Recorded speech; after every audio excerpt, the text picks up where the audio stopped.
அஸ்ஸலாமு அலைக்கும். வணக்கம் ஸ்டூடெண்ட்ஸ். பேசுறது கேக்குதா? வாய்ஸ் கிளியரா? ஓகே.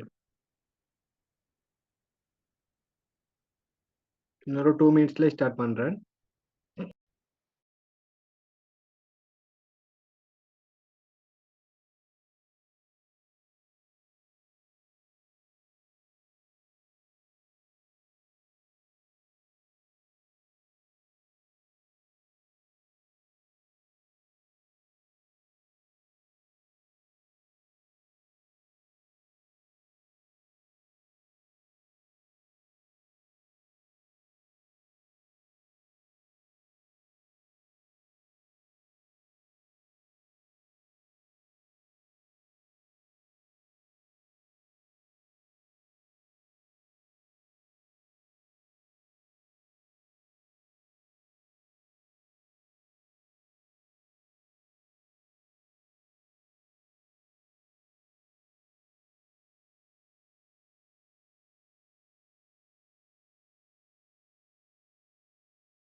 ஓகே புள்ளல், நான் ஸ்டார்ட் பண்றேன். யாரும் ஜாயின் ஆகிற இருந்தா பின்னால வந்து ஜாயின் பண்ணி கொள்ளட்டும். சரி.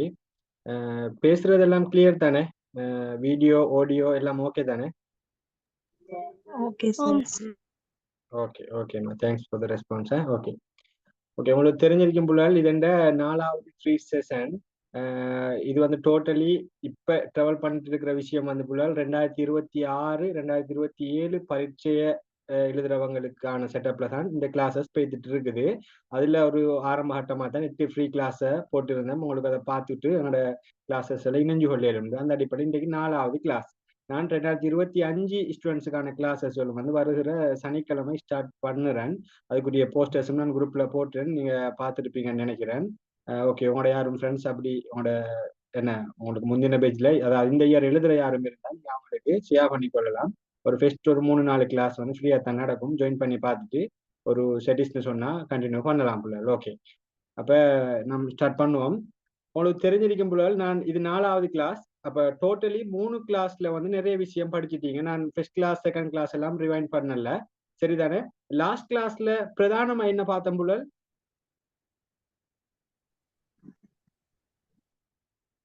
லாஸ்ட் கிளாஸ்ல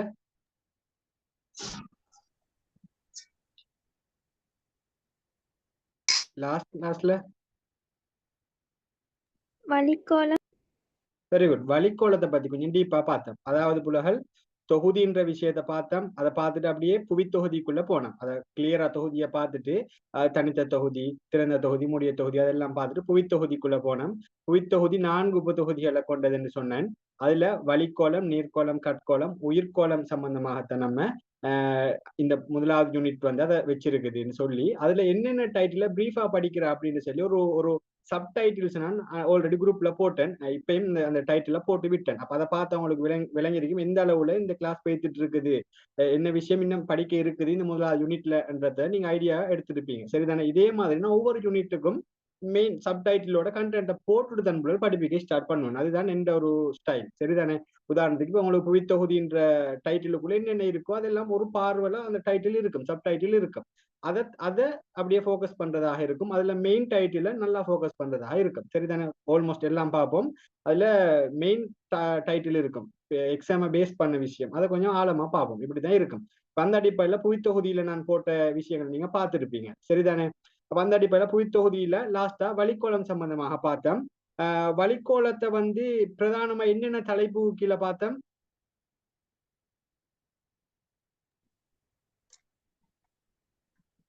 வளிக்கோளத்தை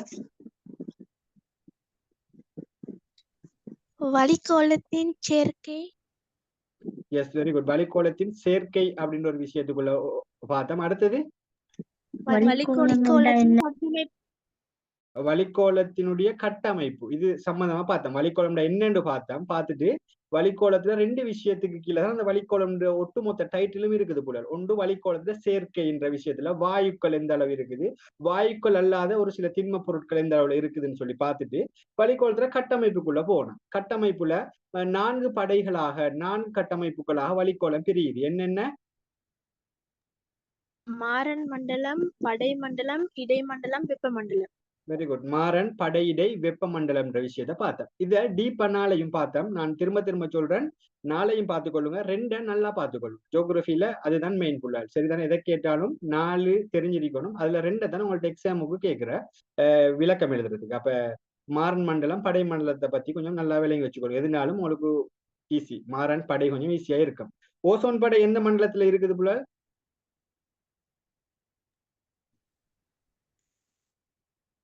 ஓசோன் படை எஸ், ஓசோன் படை படை மண்டலத்துக்குள்ள இருக்குது. ஓசோன் படையானது படை மண்டல கிட்டத்தட்ட 30-35 கிலோமீட்டருக்கு இடைப்பட்ட பகுதியில இருக்குது. இது சூரியன்ல இருந்து வர புற ஊதா கதிர்கள் உறிஞ்சிது இப்படின்னு எல்லாம் டோட்டலி வளிக்கோளம் சம்பந்தமாக ஃபுல்லா பார்த்துட்டோம் புள்ள. அப்ப இன்றைக்கு என்ன பார்க்க போறோம்னு சொன்னா, அப்ப கட்கோளம் நீர்க்கோளம்ன்ற ஒரு விஷயம் இந்த உபதொகுதிகளுக்குள்ள இருக்குது. நல்லா விளங்கிக் கொள்ளணும். நீங்க கட்கோளம், அதே சமயம் உயிர்கோளம்ன்ற விஷயம் இருக்குது, அதே மாதிரி நீர்க்கோளம்ன்ற விஷயமும் இருக்குது புள்ள. நல்லா விளங்கிக் கொள்ளுங்க. சரிதானே? வளிக்கோளத்தை லாஸ்ட் கிளாஸ்ல நான் ஃபுல்லா கம்ப்ளீட் பண்ணிட்டேன் புள்ள. அதுல மேலதிகமா சில விஷயங்களும் வளிக்கோளம் எப்படி மாசடையுது, எப்படி பாதுகாக்கணும், அது சம்பந்தப்பட்ட இதுகள் என்ன, இதெல்லாம் பத்தி பேசியிருந்தேன். இதெல்லாம் நார்மலா ஜென்ரலான விஷயங்கள். அதை எழுதும் போது நீங்க ஒரு ஜியோகிராபி ஸ்டூடெண்ட்ஸா ஆன்சர் எழுத பழகுங்க அப்படின்னு சொல்லியிருந்தேன். நான் சில விஷயங்கள் கொஞ்சம் ஸ்பீடா தான் இப்ப போவேன் போல. இந்த 8 செஷனுக்குள்ள நான் ஆல்மோஸ்ட் சில பகுதியெல்லாம் முடிக்கணும்ன்ற மாதிரி அப்படின்னு சொன்னா அந்த எல்லா பகுதியிலையும் இந்த டீச்சிங் பேட்டர்ன் எப்படி இருக்குன்னு சொல்லி புரல் விளங்கணும்ன்றது தான் என்ற நோக்கம். அப்ப அந்த 8 கிளாஸ்லயும் இந்த ஸ்பீடா கொஞ்சம் போகும். சரிதானே? 26-27 ஸ்டூடெண்ட்ஸ் வந்து நீங்க உங்களுக்கு திரும்ப பெர்மனண்டா ஸ்டார்ட் ஆகும்போது அது ஒரு மெதுவான ஒரு செட்டப்ல தான் போகும் புள்ள. நான் கொஞ்சம் குயிக்கா இந்த பகுதியில முடிச்சு கொள்வேன். இன்றைக்கு கிளாஸ்ல பார்க்க போற விஷயம் என்னன்னு சொன்னா புள்ளகள், புவித்தொகுதியில ஒரு முடிவுன்னு சொல்லலாம். கிட்டத்தட்ட உயிர்கோளத்தை பத்தி கொஞ்சம் நார்மலா பார்க்க போறோம். உயிர்கோளத்துல ஒரு அறிமுகத்தை மட்டும்தான் பார்ப்போம் புள்ள. இல்லைங்க, அறிமுகம் சம்பந்தா ஒரு பேசிக்கான சில காம்போனன்ட்டை மட்டும்தான் உயிர்கோளத்துல இங்க பார்ப்போம். உயிர்கோளம் சம்பந்தமாக பின்னால உயிர் பெருந்திணிவுகள், சூழல் தொகுதிகள் சம்பந்தமா பின்னால இருக்குது. அதை நம்ம பின்னால பார்த்துக்கொள்ளும். இங்க வந்து ஒரு அடிப்படையான சில விஷயங்கள் உயிர்கோளம் சம்பந்தமா என்னன்னு பார்க்க போறோம். அப்ப கட்கோளம் நீர்க்கோளம் பார்க்கிற இல்லையாண்டா நான் திரும்ப சொல்லிட்டேன். நீர்க்கோளம்னு சொல்லி 13ஆம் ஆண்டு ஒரு தலைப்பு இருக்குது புள்ளல். டீப்பா பாக்குற நீர்க்கோளத்தை பத்தி. கட்கோளத்தை பத்தி அப்ப இடத்துல புள்ளல் பார்ப்போம். 2வது யூனிட். Very good. 2வது யூனிட்ல நம்ம பார்க்க போறோம். நான் இன்றைக்கு உயிர்கோளத்தை முடிச்சுட்டு 2வது யூனிட்டான அதாவது புவியிட உள்ளமைப்பு சம்பந்தமாக கட்கோளம் சம்பந்தமாக ஆரம்பிக்கிறதுக்கு இருக்கிறேன். சரிதானே? அதையும் கொஞ்சம் ஸ்பீடா நான் ஆரம்பிப்பேன். உங்களுக்கு விளங்குற அளவுக்கு விளங்கும் புள்ளல். சரிதானே? அப்ப உயிர்கோளத்துல நான் என்னென்ன பாக்குற அப்படின்னு சொல்லி ஒரு ஒரு ஒரு செட் ஆஃப் இதொன்று நான் உங்களுக்கு போட்டு இருந்திருப்பேன். நீங்க அதை பார்த்துருப்பீங்க. அதாவது இந்த சப்டைட்டிலுக்குள்ள உயிர்கோளத்துல என்னென்ன இருக்குது கொஞ்சம் சொல்லுங்க பார்ப்போம். உயிர்கோளம் என்றால் வெரி குட். உயிர்கோளம்டா என்ன? கூறுகள், செயற்பாடு. உயிர்கோளத்தினுடைய கூறுகள் அப்படின்ற ஒரு விஷயத்த பார்த்தோம். வேற உயிர்கோளத்தினுடைய செயற்பாடுகள்னு பார்த்தோம். Okay, very good. வேற அதன் எல்லைகள். உயிர்கோளத்தினுடைய எல்லைகள் அப்படின்ற ஒரு விஷயம் இருக்குது. அதே மாதிரி ஒழுங்கமைப்பு மட்டங்கள் சம்பந்தமாக இருக்கிறது. இப்படி ஒரு சில பேசிக்கான விஷயம் தான் இருக்குது போல. அப்ப இது நார்மலா நம்ம இவரத்துல உயிர்கோளத்தை ஒரு அளவு ஒரு ஐடியா ஒன்று எடுக்கிற அளவு தான் நம்ம இங்க விளங்கிக் கொள்றோம். இங்க உங்கள்ட்ட உயிர்கோளத்துல இருந்து ஒரு பெரிய ஒரு கேள்வி வரணுமாக இருந்தால் இவ்விடத்துல இருந்து வாரத்துக்கான வாய்ப்பு இல்லை. இப்ப நம்ம பார்க்க போற விஷயத்துல இருந்து MCQல தான் கொஞ்சம் வரலாம். உங்களுக்கு இந்த பின்னால உயிர் பெருந்திணிவுகள் ஒரு தலைப்பு வருது. அப்ப அதற்கான ஒரு அத்திவாரத்தை நீங்க இவ்விடத்துல கொஞ்சம் விளங்கிட்டு போகணுன்றதுக்காக உங்களோட சிலபஸ்ல 1வது யூனிட்டுக்குள்ள உயிர்கோளம் சம்பந்தமாக சில விஷயங்களை வச்சிருக்கிறாங்க. கொஞ்சம் பேசிக்கா விளங்கிட்டு போங்க என்ற அடிப்படையில இதுல MCQகளுக்கு அதிக அளவான கேள்விகள் வரும். இதை விளங்கிக் கொள்ளுங்க. சரிதானே? ஓகே. அப்ப உயிர்கோளம் என்றால் என்ன அப்படின்றது முதலாவது நமக்கு விளங்கணும் புரியல. அப்ப உயிர்கோளம்னு சொன்னா என்ன? இப்ப பாருங்க, அனைத்து தொகுதிகளுக்குமான ஒரு இடைத்தொடர்பாக யாரு செயற்படுது பாருங்க. சென்டர்ல உள்ள ஒரு ஆள் அண்டு நான் அந்த இடைத்தொடர்பை நான் உங்களுக்கு வந்து விளங்கப்படுத்திருந்தேன். அதுல பாருங்க, நடுவுல சென்டர் எல்லாத்தோடையும் தொடர்பு படுகிற ஒரு ஆளாக இந்த உயிர்கோளம் இருக்குது. அப்படித்தானே? ஓம் சார். அப்ப அனைத்து தொகுதிகளுக்குமான ஒரு இடைத்தொடர்பை வழங்குற ஒரு ஆள் தான் இந்த உயிர்கோளம் அப்படின்னும் போது அந்த உயிர்கோளம் தான் புலல் மற்ற எல்லா செயல்முறைகளும் சரியாக நடக்குது அப்படின்றத நீங்க விளங்கிக் கொள்ளணும். சரிதானே? இந்த உயிர்கோளத்தால தான் அந்த அனைத்து தொகுதிகளுக்குமான அந்த இடைத்தொடர்புகள் சரியா நடக்குது. கார்பன் வட்டமாக இருக்கலாம், நீரியல் வட்டமாக இருக்கலாம், எல்லா ஒரு செயல்முறைக்கும் இந்த உயிர்கோளம்ன்றது ஒரு அத்திவாரமாக இருக்குது. அப்ப உயிர்கோளம்ன்றது உங்களுக்கு ஜென்ரலா விளங்கணும். உயிர்கோளம் இல்லாம ஒன்றும் இல்லை அப்படின்ற விஷயம் விளங்கணும். இந்த உயிர்கோளம் அப்படின்ற விஷயம் 2 பிரிவுகள்ல தான் தங்கி இருக்குது. மேஜரா உயிர்கோளத்தினுடைய பிரிவுகள் என்னென்னு MCQல கேட்கிற உயிர்கோளத்தினுடைய பிரிவுகள் மிக முக்கியமாக உயிர் பெருந்திணிவு, அடுத்தது சூழல் தொகுதி. இந்த 2 விஷயமும் தான் கூட உயிர்கோளம். நல்லா விளங்கிக் கொள்ளணும். உயிர் பெருந்திணிவுகள், சூழல் தொகுதிகள், இது ரெண்டும் தான் உயிர்கோளத்தினுடைய பிரிவுகள் என்று சொல்லுவாங்க. அப்ப இது ரெண்டையும் தான் நம்ம பின்னால பாக்குறது. அதுதான் அந்த மேஜர் பார்ட்டாக இருக்குது. பிரிவுகள் என்ற விஷயம் MCQல நம்ம இடத்துல கொஞ்சம் விளங்கிக் கொள்ளணும். சில நேரம் உயிர்கோளத்தினுடைய பிரிவுகளை பத்தி கேட்கலாம். என்ன அப்ப உயிர் பெருந்திணிவு, அதுக்கு சிலவங்க உயிருள்ள கூறு, உயிரற்ற கூறு அப்படின்னு எல்லாம் எழுதுவாங்க. இப்ப உயிர்கோளத்தினுடைய பிரிவுகள், வகைகள் அப்படின்ற மாதிரி கேட்கும் போது அது உயிர் பெருந்திணிவு, சூழல் தொகுதி அப்படின்ற விஷயங்களை நம்ம சொல்லணும். சரிதானே? அப்ப இந்த விஷயத்தை விளங்கிக் கொள்ளணும். அப்ப எல்லாத்துக்குமான ஒரு ஒரு இதை வழங்குற ஒரு ஆள் இந்த யாரு உயிர்கோளமாக இருக்குது. அப்ப உங்களுக்கு தெரியும், இன்னைக்கு வளிக்கோளத்துல பார்த்தாலும் உயிருள்ள அம்சம் இருக்கும். நல்லா பார்த்துக்கொள்ளுங்க. கட்கோளத்தை எடுத்தாலும் அங்கேயும் உயிருள்ள அம்சம் இருக்கும். நீர்கோளத்தை எடுத்தாலும் அங்கேயும் உயிருள்ள அம்சம் இருக்கும். இப்ப நான் சொல்ற விஷயம் விளங்கி இருக்கும். அப்ப இதுதான் இந்த உயிர்கோளம் அப்படின்ற விஷயம். கிளியரா ஒரு ஐடியா எடுத்திருக்கிறீங்களா? உயிர்கோளம் சொன்னா என்ன பாருங்க. இன்னைக்கு மனிதன் முதல் தாவரம், விலங்கு சகலதும் இந்த உயிர்கோளத்தை அடிப்படையாக கொண்டுதான் இயங்குது புலால். விளைச்சா? ஓகே. அப்ப ஓகே, இதுதான் இந்த உயிர்கோளம் என்ன அப்படின்ற ஒரு விஷயம். அப்ப இந்த உயிர்கோளத்துக்குள்ள நாம பார்க்க போற விஷயத்தை தான் நம்ம இப்ப பார்க்கணும். இதுல பாருங்க, முதலாவது உயிர்கோளத்துல எல்லைகள் அப்படின்ற ஒரு விஷயம் இருக்குது. நான் உங்களுக்கு போர்ட்ல எக்ஸ்பிளைன் பண்றேன். அந்த எல்லைகள் அப்படின்றதுண்டா நார்மலா விளங்கி கொள்ளுங்க. எவ்விடத்துல ஒரு உயிர் ஒன்று லாஸ்டா இருக்குதோ அதுதான் எல்லை. விளங்குதா? இப்ப உதாரணத்துக்கு கட்கோளம் எடுத்துக்கொள்ளுங்க. கட்கோளத்தை எடுத்துக்கொள்றீங்க. கட்கோளத்துல அடியில, அதாவது கட்கோளம்ன்றது பூமிக்கு அடியில உள்ளது தானே. அப்ப அந்த பூமிக்கு அடியில எவ்விடத்துல ஒரு உயிரினம் இருக்குதோ அதுதான் கட்கோளத்துல உயிர்கோளத்தினுடைய எல்லை என்று சொல்லுவாங்க. அதே மாதிரி ஒரு வளிக்கோளம், இந்த வளிமண்டலத்தை எடுத்தீங்கன்னு சொன்னா வளிமண்டலத்துல எந்த உயரத்துல ஒரு உயிரினம், உதாரணத்துக்கு வளிமண்டலத்துல ஒரு மரம் இருக்குதுன்னு வச்சுக்கொள்ளுங்க. அந்த மரத்துக்கு மேல, மரத்து உச்சியில ஒரு பறவை ஒன்று இருக்குமாக இருந்தால் வளிக்கோளத்துல உயிர்கோளத்தினுடைய எல்லை அவடமாக கணிக்கப்படும். விளைச்சா? அதே மாதிரி நீர்கோளத்தை எடுத்தாங்கன்னா கடல் இருக்குது இல்லையா, இந்த கடல் பரப்புல இருந்து, மேற்பரப்புல இருந்து கீழே உயிரின செயற்பாடு நடக்குது, ஒளித்தொகுப்பு போய் அவடத்துல ஒரு உயிரினங்கள் வாழுது எவ்வளத்து வரைக்குமா, அதுதான் இந்த நீர்கோளத்துல உயிர்கோளத்துல எல்லை அப்படின்னு சொல்லுவாங்க. அப்ப விளங்கிருக்கு நான் உங்களுக்கு சொல்ற பேட்டர்ன். உயிர்கோளத்தினுடைய எல்லை அப்படின்றது அடுத்த 3 தொகுதிகள்ல தான் அதனுடைய எல்லைகளை சொல்றேன். கட்கோளத்திட உயிர்கோளத்திட எல்லை, வளிக்கோளத்திட உயிர்கோளத்திட எல்லை, நீர்கோளத்திட உயிர்கோளத்திட எல்லை. இப்ப கட்கோளத்திட சொன்னேன், உதாரணத்துக்கு வச்சுக்கொள்ளுங்க. ஒரு எக்ஸாம்பிள் சொல்லி காட்டுறேன். ஒரு மரத்தினுடைய வேர், நல்லா விளங்கிக் கொள்ளுங்க. மரத்தினுடைய வேர் ஒன்று பூமிக்கு அடியில தான் போகும், அப்படித்தானே? அந்த வேர்ற ஆக அடியில நுனியில புழுக்கள் என்ன வேற பாக்டீரியாக்கள் ஏதாவது ஒன்று இருக்கலாம். அப்ப அதுதான் என்ன, கட்கோளத்திட உயிர்கோளத்தினுடைய எல்லையாக இருக்கும். அதே மாதிரி நீர்கோளத்திட எவ்விடத்துல ஒளித்தொகுப்பு நடந்து எவ்விடத்துல மீனினங்கள் உயிரினங்கள் வாழுதோ அவடம்தான் நீர்கோளத்திட கட்கோளத்திட இல்லை நீர்கோளத்திட உயிர்கோளத்திட இல்லையாக அமையும். அதே மாதிரி வளிக்கோளம் தான் உதாரணம் ஒன்று காட்டி, மரம் ஒன்று இருக்கும். இப்ப மரத்திட இல்லாட்டி விமான போக்குவரத்து நடக்குதுன்னா விமான போக்குவரத்து மரத்தில் நடக்கும்னு சொன்னேன். அப்ப அவடத்துல என்ன டிரான்ஸ்போர்ட் மக்கள் இது ஒன்று இருக்கும். அப்ப அவடமாக கொள்ளலாம். அப்படி இல்லாட்டி உலகத்திலேயே உயரமான ஒரு மரம் ஒன்று இருக்கலாம், அந்த மரத்துல ஒரு பறவை ஒன்று வாழலாம்னு சொன்னா அவடன் தான் வளிக்கோளத்தில உயிர்கோளத்தில இல்லையாக கருதப்படும். அப்ப இதுதான் பேசிக்கா அந்த உயிர்கோளத்தில எல்லை அப்படின்னு சொல்ற விஷயம். அதாவது நீங்க இதுல சமரைஸ் என்னென்ன பொருள் விளங்கிக் கொள்ளுங்க. கட்கோளத்திட, வளிக்கோளத்திட, நீர்கோளத்திட, இது மூணுலையும் எவ்விடத்துல இறுதியாக கடைசி ஒரு உயிரினம் வாழுகிறதோ அதுதான் அதனுடைய எல்லை, உயிர்கோளத்திட எல்லை அப்படின்னு சொல்லப்படுது. கிளியரா புலல்?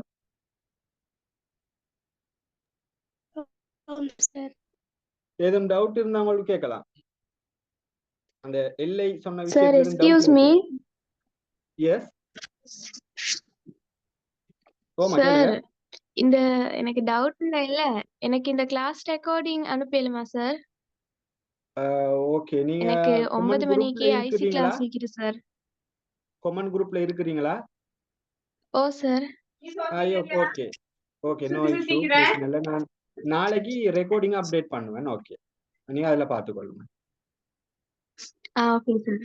ஓகே இல்ல சார், ஓகே எனக்கு 9 மணிக்கு ஐசி கிளாஸ் இருக்குது. தேங்க்யூ. ஓகேம்மா, okay okay, no issue. Thank you sir.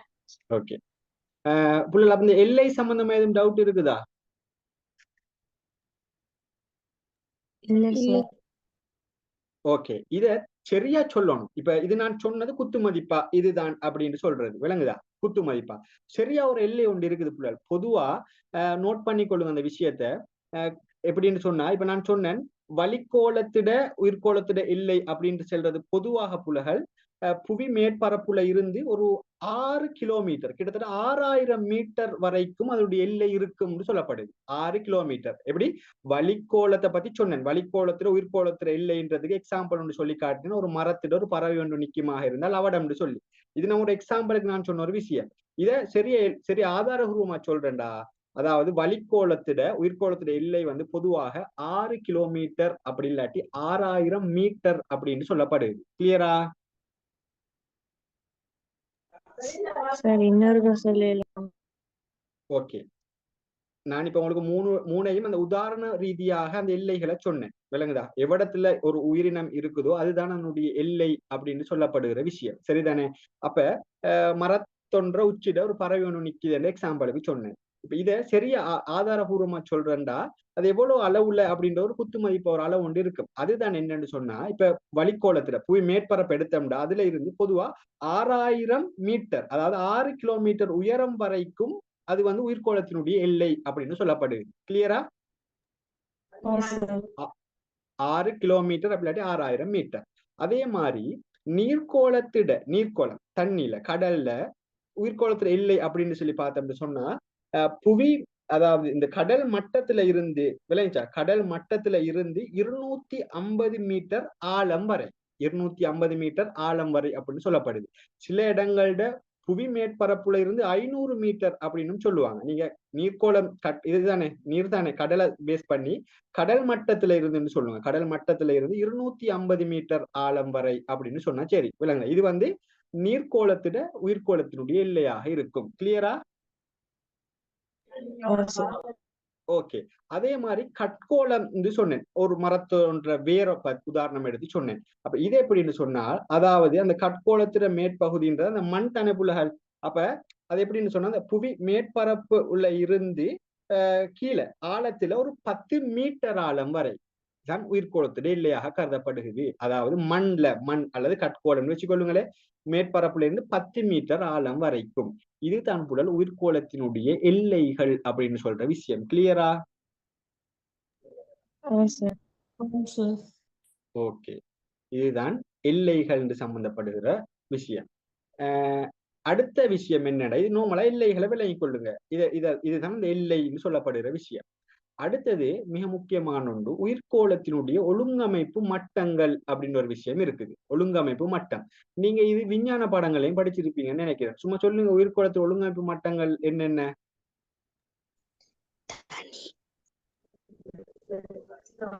ஒழுங்கமைப்பு மட்டங்கள் அப்படின்னு படிச்சிருக்கிறீங்களா?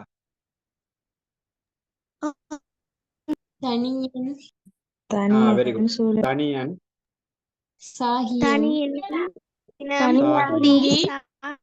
இனம், கொடி, சூழல், தொகுதி. ஓகே, அப்படி ஓகே. உங்களுக்கு அந்த தெரிஞ்ச விஷயம் தான். அது ஒரு சரியான ஒரு ஓர்டர்ல விலையும் வச்சு கொள்ளுங்க. சிலவங்க 5 கேட்டகரிக்குள்ள பிரிச்சு வச்சுப்பாங்க. உயிர் பெரும் திணிவையும் சேர்த்து சிலவங்க 7 ஒழுங்கமைப்பு மட்டங்களையும் சொல்லுவாங்க. சரிதானே? ஒழுங்கமைப்பு மட்டங்களை பொதுவா இப்படி நான் சொல்றப்பட்ட எனக்கு பார்த்துக்கொள்ளுங்க. சரிதானே? முதலாவது தனியன் அப்படின்னு ஒன்று இருக்கும். தனியனுக்கு இன்னொன்று அங்கி அப்படின்னு சொல்லுவாங்க. சில இடங்கள்ல அங்கின்னு சொல்ற. சரிதானே? தனியன் அல்லது அங்கி அப்படின்னு சொல்லி சொல்லுவோம். அதுக்கு போறோம். தனியன் அப்படின்னு சொன்ன நல்லா விலையும் கொள்ளுங்க. ஒன்றுதான் இருக்கு. ஒரு யானைன்னா ஒரு யானை, ஒரு மனிதன்டா ஒரு மனிதன். தனியன் அப்படின்னு சொல்லுது ஒரு அங்கி அப்படின்னு. தனியன் என்ன செய்யும்னு சொன்னா அப்படியே இனமாக மாறும். தனியன் அப்படின்றது இனம். அடுத்தது என்ன? இனம். உதாரணத்துக்கு யானை இருந்தது தனியன், யானைகள் அப்படின்றது என்ன செய்யும்? அது ஒரு இனம். விளைஞ்சா அது ஒரு இனம். தனியன் இனமாகும். அதுக்கு பிறகு அது என்ன செய்யும், ஒரு குடித்தொகையாக மாற்றம் பெறும். குடித்தொகைன்னு சொல்லுவாங்க. அதாவது குடித்தொகைன்னா என்னன்னு சரியா சொல்றேன்னு பார்த்தா, ஒரு இட ரீதியாகவும் கால ரீதியாகவும் ஒரு இது விஷயத்தை சொல்லி காட்டுறோம். உதாரணத்துக்கு 2018ஆம் ஆண்டு 2020ஆம் ஆண்டு பின்னவல சரணாலயத்துல உள்ள யானைகளுடைய எண்ணிக்கை அப்படின்னு சொல்றது விளங்குதா. அதாவது அந்த பாருங்க, இடம் ஒன்றை மென்ஷன் பண்ண ஆண்டை மென்ஷன் பண்ணி சொல்றது குடித்தொகை அப்படின்னு சொல்லுவோம். அப்ப இதுவும் உயிர்கோளத்துல ஒரு ஒழுங்கமைப்பு மட்டம். அப்ப முதலாவது தனியன், அதுக்கு பிறகு இனம், அதுக்கு பிறகு குடித்தொகை, அதுக்கு பிறகு சாகியம்னு சொல்லுவாங்க. நாலாவது சாகியம்னு வச்சுக்கொள்ளுங்க. சமூகம் அப்படின்னு சொல்லலாம். சமூகம் அல்லது சாகியம் அப்படின்னு சொன்னா என்னன்னு சொன்னா, ஒரு ஒரு சமூகமா இருக்கும். உதாரணத்துக்கு ஒரு இடத்தை எடுத்தீங்கன்னு சொன்னா அதுல எல்லாம் இருக்கும். ஒவ்வொரு ஒவ்வொரு ஒவ்வொரு கூட்டத்தோட இருக்கும். அதுக்கு தான் நம்ம என்னன்னு சொல்லுவோம், சமூகம் அப்படின்னு சொல்லுவோம். சரிதானே. அதுக்கு பிறகு சமூகங்கள் பல ஒன்று சேர்ந்து சூழல் தொகுதிகள் தோற்றுவிக்கப்படும். சூழல் தொகுதி, சரிதானே. சூழல் தொகுதி அப்படின்னு சொன்னா இந்த சமூகம் கடற்கரை சூழலோடு சம்பந்தப்படும், இல்லாட்டி வேற நெற்சூழலோடு சம்பந்தப்படும், விளங்குதா, சதுப்பு நிலங்களோடு சம்பந்தப்படும். அது அப்படியே என்ன செய்யும், ஒரு பெரிய ஒரு பரப்பை கொண்ட ஒரு சூழல் தொகுதியாக உருமாற்றம் அடையும். சரிதானே. சூழல் தொகுதியாக உருமாற்றம் அடையும். அது அப்படியே உயிர்கோளமாக தோன்றி உயிர்கோளம் ஒன்று உருவாகி அந்த சூழல் தொகுதிகள் உயிர்கோளமாக உருவெடுத்து காலப்போக்கில் பல உயிர்கோளங்களை கொண்ட ஒரு உயிர் பெருந்திணிவாக உருமாறும். அந்த பெரிய ஒரு பரப்பத்தை நம்ம உயிர் பெருந்திணிவு அப்படின்னு சொல்லுவோம். பல உயிர்கோளங்கள் அப்படி ஒன்று சேர்ந்து உள்ள ஒரு விஷயம். அதுல சகல விஷயங்களையும் காணலாம். அதிகரித்த உயிர் பல்வகைமையை கொண்ட ஒரு பெட்டனா அந்த உயிர் பெருந்திணிவுகள் இருக்கும். இதுதான் அந்த உயிர்கோளத்தினுடைய ஒழுங்கமைப்பு மட்டம் அப்படின்னு சொல்ற விஷயம். கிளியரா? ஜஸ்ட் ஒரு ஓர்டருக்கு சும்மா என்ன வச்சுக்கோங்கன்னா ஓகே. இதெல்லாம் உங்களுக்கு பார்ட் 2ல எல்லாம் நோ சான்ஸ், வெரி ரேர். சரிதானே. உங்களுக்கு வேணும் இந்த கேள்வி எங்க வரும்னு சொன்னால், உங்களோட டேர்ம் டெஸ்ட் இருக்கும் தானே, தவணை பரீட்சைன்னு சொல்லி, அதுக்கு கேள்வி இல்லை எடுக்கிறதுக்கு இல்லைன்னா போல இந்த மாதிரி கேள்விகளை தான் எடுக்கிறேன். சரிதானே. இந்த மாதிரி கேள்விகள் வரலாம். பெரிய ஃபைனல் எக்ஸாமுக்கு இப்படியான கேள்வி இல்லை, இருக்காது. சரிதானே. இது வேணும்னு சொன்னால் எம்சிக்யூல எங்கேயாவது ஒரு இடத்துல தாக்கம் செலுத்தும். குடித்தொகை இல்ல உதாரணத்தை பத்தி கேட்பான் எம்சிக்யூல, இந்த விளையாட்டு வரும். சரிதானே. அது நம்ம இங்க கொஞ்சம் விலகினா தான் அது செய்யலாம். உதாரணத்துக்கு நான் சின்ன பேட்டர்ன்ல இருக்க முடியல, நீங்க பாஸ்ட் பேப்பர்ல பார்க்கலாம். இதுல குடித்தொகைக்கு உதாரணமாக கருதப்படுவது எது அப்படின்றதுல நான் சொன்ன ஒரு ஆன்சரும் இருக்கும். இயரோட காலத்தோட சொல்ற ஒரு ஆன்சர் இருக்கும். அது இல்லாம சும்மா ஆன்சர்களும் இருக்கும். அப்ப ஒரு குடித்தொகை அப்படின்றது ஒரு கால ரீதியாகவும் ஒரு இட ரீதியாகவும் ஒரு விஷயத்தை சொல்றதுதான் அந்த குடித்தொகை உள்ள இது. அப்ப அதுக்கு ஏத்த மாதிரி சொல்லணும். அதே மாதிரி சமூகம் நம்ம தெரியணும். தெரிஞ்சாதான் அங்க நம்ம எம்சிக்குள்ள கேட்டா இங்க எழுதலாம். உயிர் பெருந்திணிவு உண்டா சில நேரத்துக்கு என்னன்னு கேட்பான். அப்ப ஃபைனல் இறுதிக்கட்டம் லாஸ்ட் பல உயிர்கோளங்கள் ஒன்று சேர்ந்து இருக்கிற ஒன்றுதான் உயிர் பெருந்திணிவு அப்படின்னு சொல்லுவோம். அப்ப அது நம்ம தெரிஞ்சா அங்க எம்சிக்யூல அப்ளை பண்ணலாம். விளங்குதா. ஜஸ்ட் ஒரு அளவு நாலேஜ் இருந்தா கூட நம்ம இதுல எம்சிக்யூ டார்கெட் பண்ணிடலாம். விளங்குதா. இதுல பார்ட் 2 கேள்விகள் வாரது மிக மிக குறைவு வராது. சரிதானே. வருமாக இருந்தால் உங்களுக்கு தவணை பரீட்சைகளை நீங்க ஃபேஸ் பண்ணலாம். அவ்வளவுதான். கிளியரா?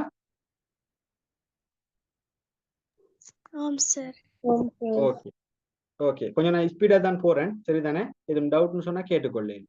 எதுவும் டவுட் இருக்குதா? இல்ல சார். ஓகே. விளங்குதா.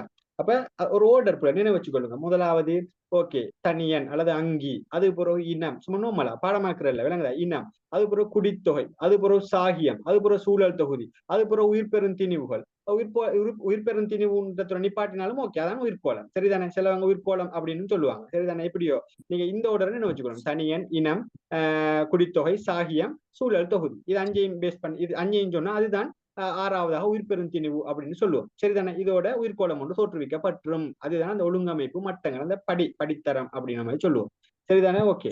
அடுத்தது உயிர்கோளத்துல கூறுகள் அப்படின்னு ஒரு விஷயம் இருக்கு. அந்த தலைப்பை பார்த்தவங்களுக்கு விளங்கி இருக்கும். உயிர்கோளத்துல கூறுகள் அப்படின்னு ஒரு விஷயம் ஒன்று இருக்க முடியாது. கூறுகள். அப்ப அதுல என்னென்ன கூறுகள் இருக்கு உங்களுக்கு சும்மா தெரியுமா எதுவும்?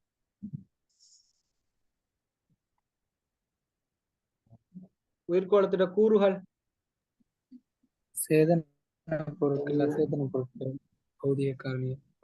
நீங்க சொல்ற விஷயம் இருக்கும். அது ஒரு பெட்டனுக்குள்ள பார்க்கணும். உதாரணத்துக்கு உயிருள்ள கூறுகள் இருக்கும், உயிரற்ற கூறுகளும் இருக்கும். அப்படித்தானே.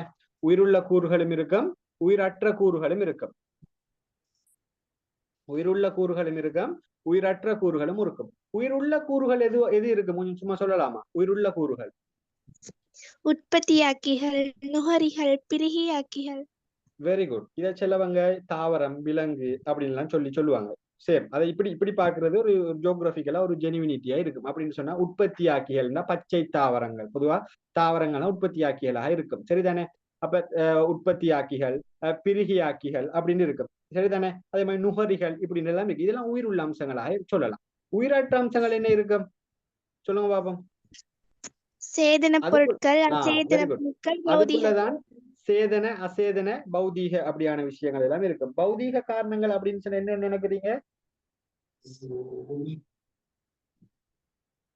பௌதீக வெப்பம், மழை, வெரி குட். வெப்பநிலை, மழை வீழ்ச்சி, அந்த ஈரப்பதன் இப்படியான விஷயங்கள் இதெல்லாம் உயிரற்ற கூறுகள் அப்படின்னு சொல்லுவோம். சரிதானே? உயிரற்ற கூறுகள். அதே மாதிரி கார்போஹைட்ரேட், அதே மாதிரி கார்பனீரொட்சைட் இப்படி எல்லாம் இருக்கும் தானே. அப்ப இதெல்லாம் உயிரற்ற கூறுகளுக்குள்ள கேட்டகரி பண்ணி வச்சிருக்கு. அப்ப பொதுவா விலையும் கொள்ளுங்க.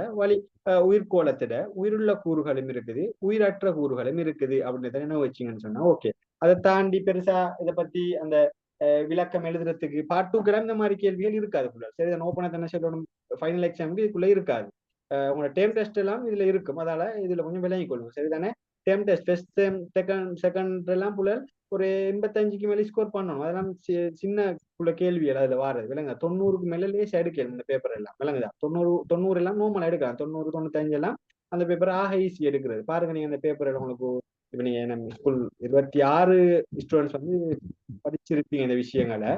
27 ஆக்கள் புதுசாகவும் இருக்கும். ஸ்கூலுக்கு போயிட்டு படிப்பீங்க. அந்த டைம் உங்களுக்கு விளங்கும் நான் சொன்ன விஷயங்கள் எந்த அளவு அதுல இருக்குது அப்படின்றத கொஞ்சம் கொஞ்சம் விளங்கும் உங்களுக்கு. சரிதானே? அந்த டைம் யோசிச்சு பாருங்க. ஓகே. இந்த கூறுகள் சம்பந்தமா ஓகேவா? ஓம் சார். ஓகே. இது பெரிய ஒரு தாக்கம் உண்டு இல்ல, அதாலதான் நான் கொஞ்சம் ஸ்பீடா போறேன்.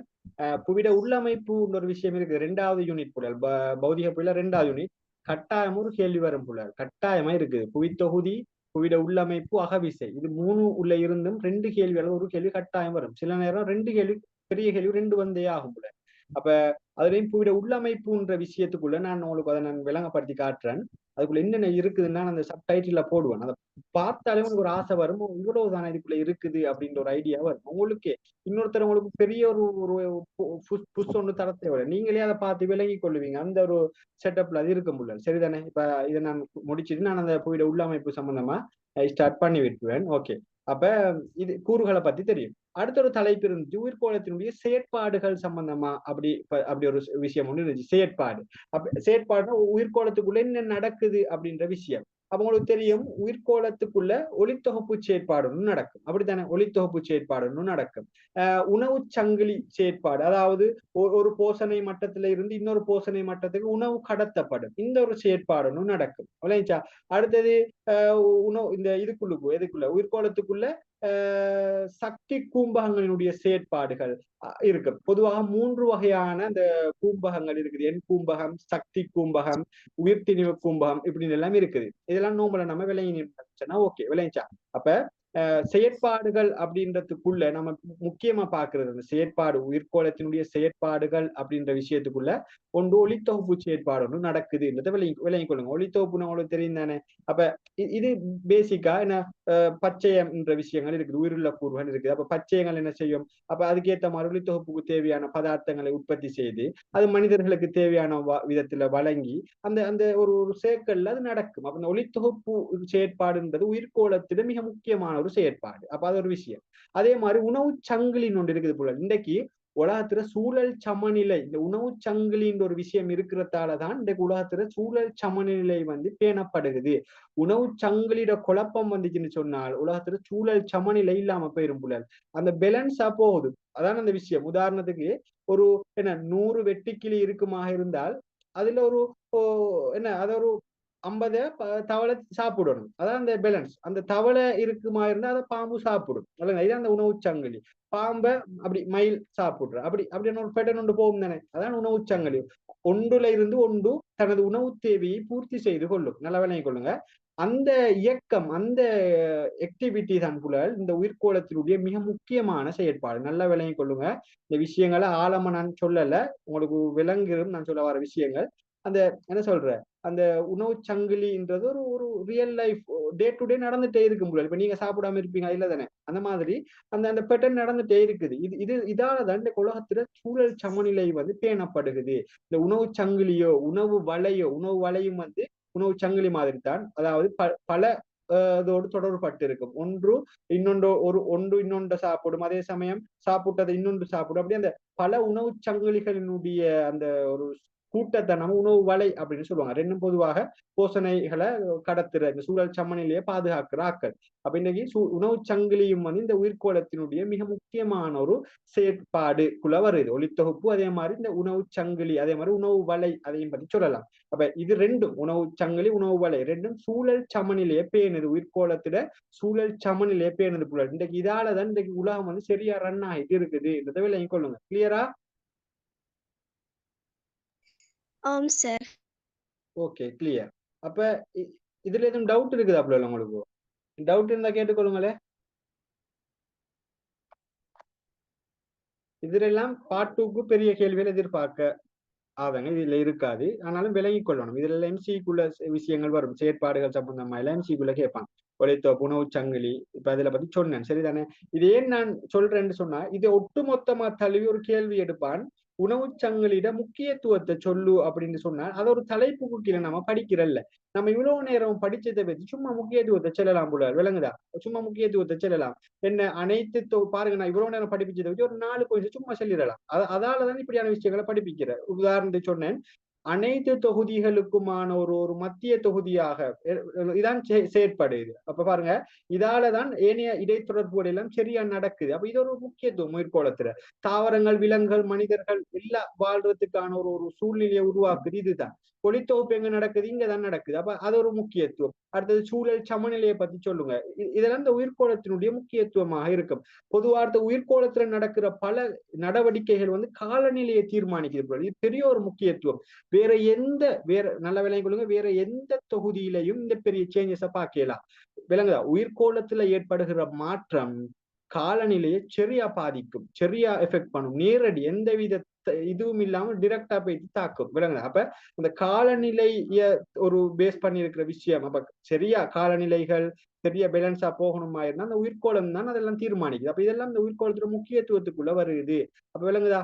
அதே மாதிரி பாருங்க, இன்னைக்கு தாவரங்கள் அப்படி பார்த்தாலும் என்ன உயிர்கோளம் தான் அதை சம்பந்தப்படுத்துது. விளங்குதா? அதற்கு இடையிலான இடைத்தொடர்புகள். விளங்குதா? அப்ப இது அவ்வளவும் வந்து இந்த இவ்வளவு நேரம் நம்ம பார்த்ததை வச்சு சும்மா சொல்லலாம் உயிர்கோளத்துல முக்கியத்துவம் அப்படின்ற விஷயத்த. விளங்குதா? அப்படி ஒரு கேள்வி கேட்கலாம். உயிர்கோளத்துல முக்கியத்துவம் என்னண்டா நம்ம ஒரு டைட்டில் அப்படி படிக்கலையேன்ட்டு அதை எழுதாம விடுறல்ல. நம்ம இவ்வளவு நேரம் படிச்சதை அப்படி ஃபில்டர் பண்ணி எழுதணும் புள்ள. விளங்குதா? இப்ப சில விஷயங்களை தனித்தனி தலைப்பு ஊக்கில பாக்குறல. அந்த ஓலவல் மாதிரி ஒரு பெட்டர்ன்ல தான் போகும். நம்ம தானே அது ஓகே இது இவ்விடத்துக்கு தான் வரும். இப்ப நான் சொன்னேன் வழிகோளத்துல முக்கியத்துவம் அப்படின்னு சொல்லி நம்ம பார்க்க வேண்டிய தேவை இருக்கா? தேவையில்லை. விளங்குதா? நம்ம வழிகோளத்தை பத்தி படிச்சதை வச்சு நமக்கு விளங்கணும் இதுதான் வழிகோளத்துல முக்கியத்துவம் அப்படின்றா அதை தான் அப்ளை பண்ற. விளங்குதா? கிளியரா? சொல்ற விஷயம் கிளியரா? கிளியர்?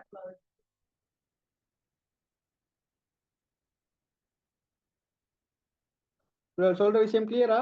ஆம் சார். ஓகே.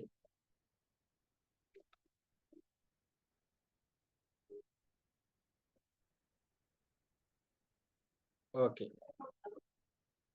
அப்ப இதுதான் போல இந்த உணவு சங்கிலி சம்பந்தமான விஷயமா இருக்கும். இந்த உணவு சங்கிலி உணவு வலை பொதுவாக இதெல்லாம் வந்து இந்த சூழல் சமநிலையை வந்து சமநிலையோடு தொடர்புபட்ட விஷயங்களாக இருக்கும். சரிதானே? சூழல் சமநிலையோடு தொடர்புபட்ட விஷயங்களாக இருக்கும்.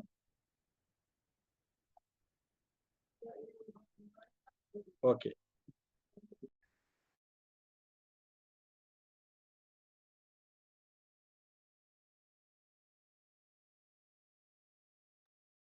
எதுவும் டவுட்னா உயிர்கோளத்துல கேட்டுக்கொள்ளுங்க. அடுத்தது இப்போ இறுதியாக இருக்குது ஒரு விஷயம். உயிர்கோளத்தினுடைய சூழல் கூம்பகங்கள் அப்படின்னு ஒன்று இருக்குது. எப்படி? சூழல் கூம்பகங்கள் அப்படின்னு ஒன்று இருக்குது. அதுல 3 வகையான கூம்பகங்கள் இருக்குது. சரிதானே? 3 வகையான கூம்பகங்கள். இதெல்லாம் தனித்தனியா இப்ப டீப்பா சொல்லல. எண் கூம்பகம் அல்லது எண்ணிக்கை கூம்பகம் அப்படின்னு இருக்குது. ஒரு போசனை மட்டத்துல இருந்து இன்னொரு போசனை மட்டத்துக்கு உணவு கடத்தப்படுகின்ற போது எண்ணிக்கை அடிப்படையில் அப்படி போற விஷயங்கள் அது எப்படி கடத்தப்படுகிறது எண் கூம்பகம். சக்தி கூம்பகம் ஒன்று இருக்குது. உயிர் பெருந்திணிவு கூம்பகம் ஒன்று இருக்குது. உயிர்த்திணிவு கூம்பகம் அப்படின்றது ஒன்றுல இருந்து இன்னொன்றுக்கு உதாரணத்துக்கு ஒரு போசனை மட்டத்துல இருந்து இன்னொரு போசனை மட்டத்துக்கு போகுதுன்னு வைங்களே, போகும்போது 90% விஷயம் இழக்கப்பட்டு வெறும் ஒரு 10% விஷயம் தான் அடுத்த போசனை மட்டத்துக்கு போகும். உதாரணத்துக்கு உற்பத்தி ஆக்கியில இருந்து 100% போறது உற்பத்தி ஆக்கினொண்டு இருக்கும். அதுக்கப்புறம் முதலாம் படிநுகரி 2ஆம் படிநுகரின்னு வச்சுக்கொள்ளுங்களேன். உற்பத்தி ஆக்கிதான் கீழே இருக்கும். இதுல இருந்து முதலாம் படிநுகரி மேல போகும்போது இப்ப இங்க இருந்து 100% உற்பத்தி ஆக்கும். ஆனா மேல போகும்போது 90% இழக்கப்பட்டு வெறுமனே 10% தான் என்ன செய்யும், முதலாம் படிக்கு போய் சேரும். அந்த 10ல இருந்து என்ன செய்யும், 2ஆம் படிக்கு 90 இழக்கப்பட்டு அதுலயும் 10% தான் போய் சேரும். அப்படி போறதுதான் இந்த உயிர்த்திணிவு கூம்பகம் அப்படின்னு சொல்லுவாங்க. சரிதானே? உயிர்த்திணிவு கூம்பகம் இதெல்லாம் இந்த சூழல் கூம்பகங்கள் அப்படின்னு சொல்லுத. இதுக்கு இன்னொரு பேர் சொல்லுவாங்க போசனை மட்டங்கள் என்னன்னு சொல்லுவாங்க. உயிர்கோளத்தினுடைய போசனை மட்டங்கள்னு சொன்னாலும் இந்த 3 கேட்கிறேன், நல்லா விலையும் கொள்ளணும். சூழல் கூம்பகங்கள் அப்படின்னும் ஓப்பனா கேட்கலாம். இல்லாட்டி போசனை மட்டங்கள் அப்படின்னாலும் அந்த எண் கூம்பகம் அல்லது எண்ணிக்கை கூம்பகம், சக்தி கூம்பகம், உயிர்த்திணிவு கூம்பகம். சரிதானே? இப்படியான விஷயங்கள் இருக்குது. இது தான் புலல் இந்த உயிர்கோளம் சம்பந்தமான விஷயம். இதுவும் ஒரு முக்கியமான ஒரு செயற்பாடாக இருக்குது உயிர்கோளத்தில். அப்ப பிரதானமா ஒளித்தொகுப்பு இருக்குது, உணவு சங்கிலி உணவு வலை இருக்குது, அதே மாதிரி சூழல் கூம்பகங்கள் அல்லது போசனை மட்டங்கள் அப்படின்ற விஷயம் இது இருக்குது. இதுதான் இந்த உயிர்கோளத்தினுடைய செயற்பாடுகளாக இருக்குது. இந்த உயிர்கோளத்தினுடைய செயற்பாடுகள் தான் உயிர்கோளத்தினுடைய முக்கியத்துவங்களுக்குள்ள நம்ம மேஜரா சொல்லலாம். விளங்கிச்சா? அதை தாண்டி சில உயிர்கோளத்துல நம்ம பார்க்கிற சில விஷயங்களையும் அதனுடைய முக்கியத்துவம் அதனுடைய நன்மைக்குள்ள சொல்லலாம். கிளியரா?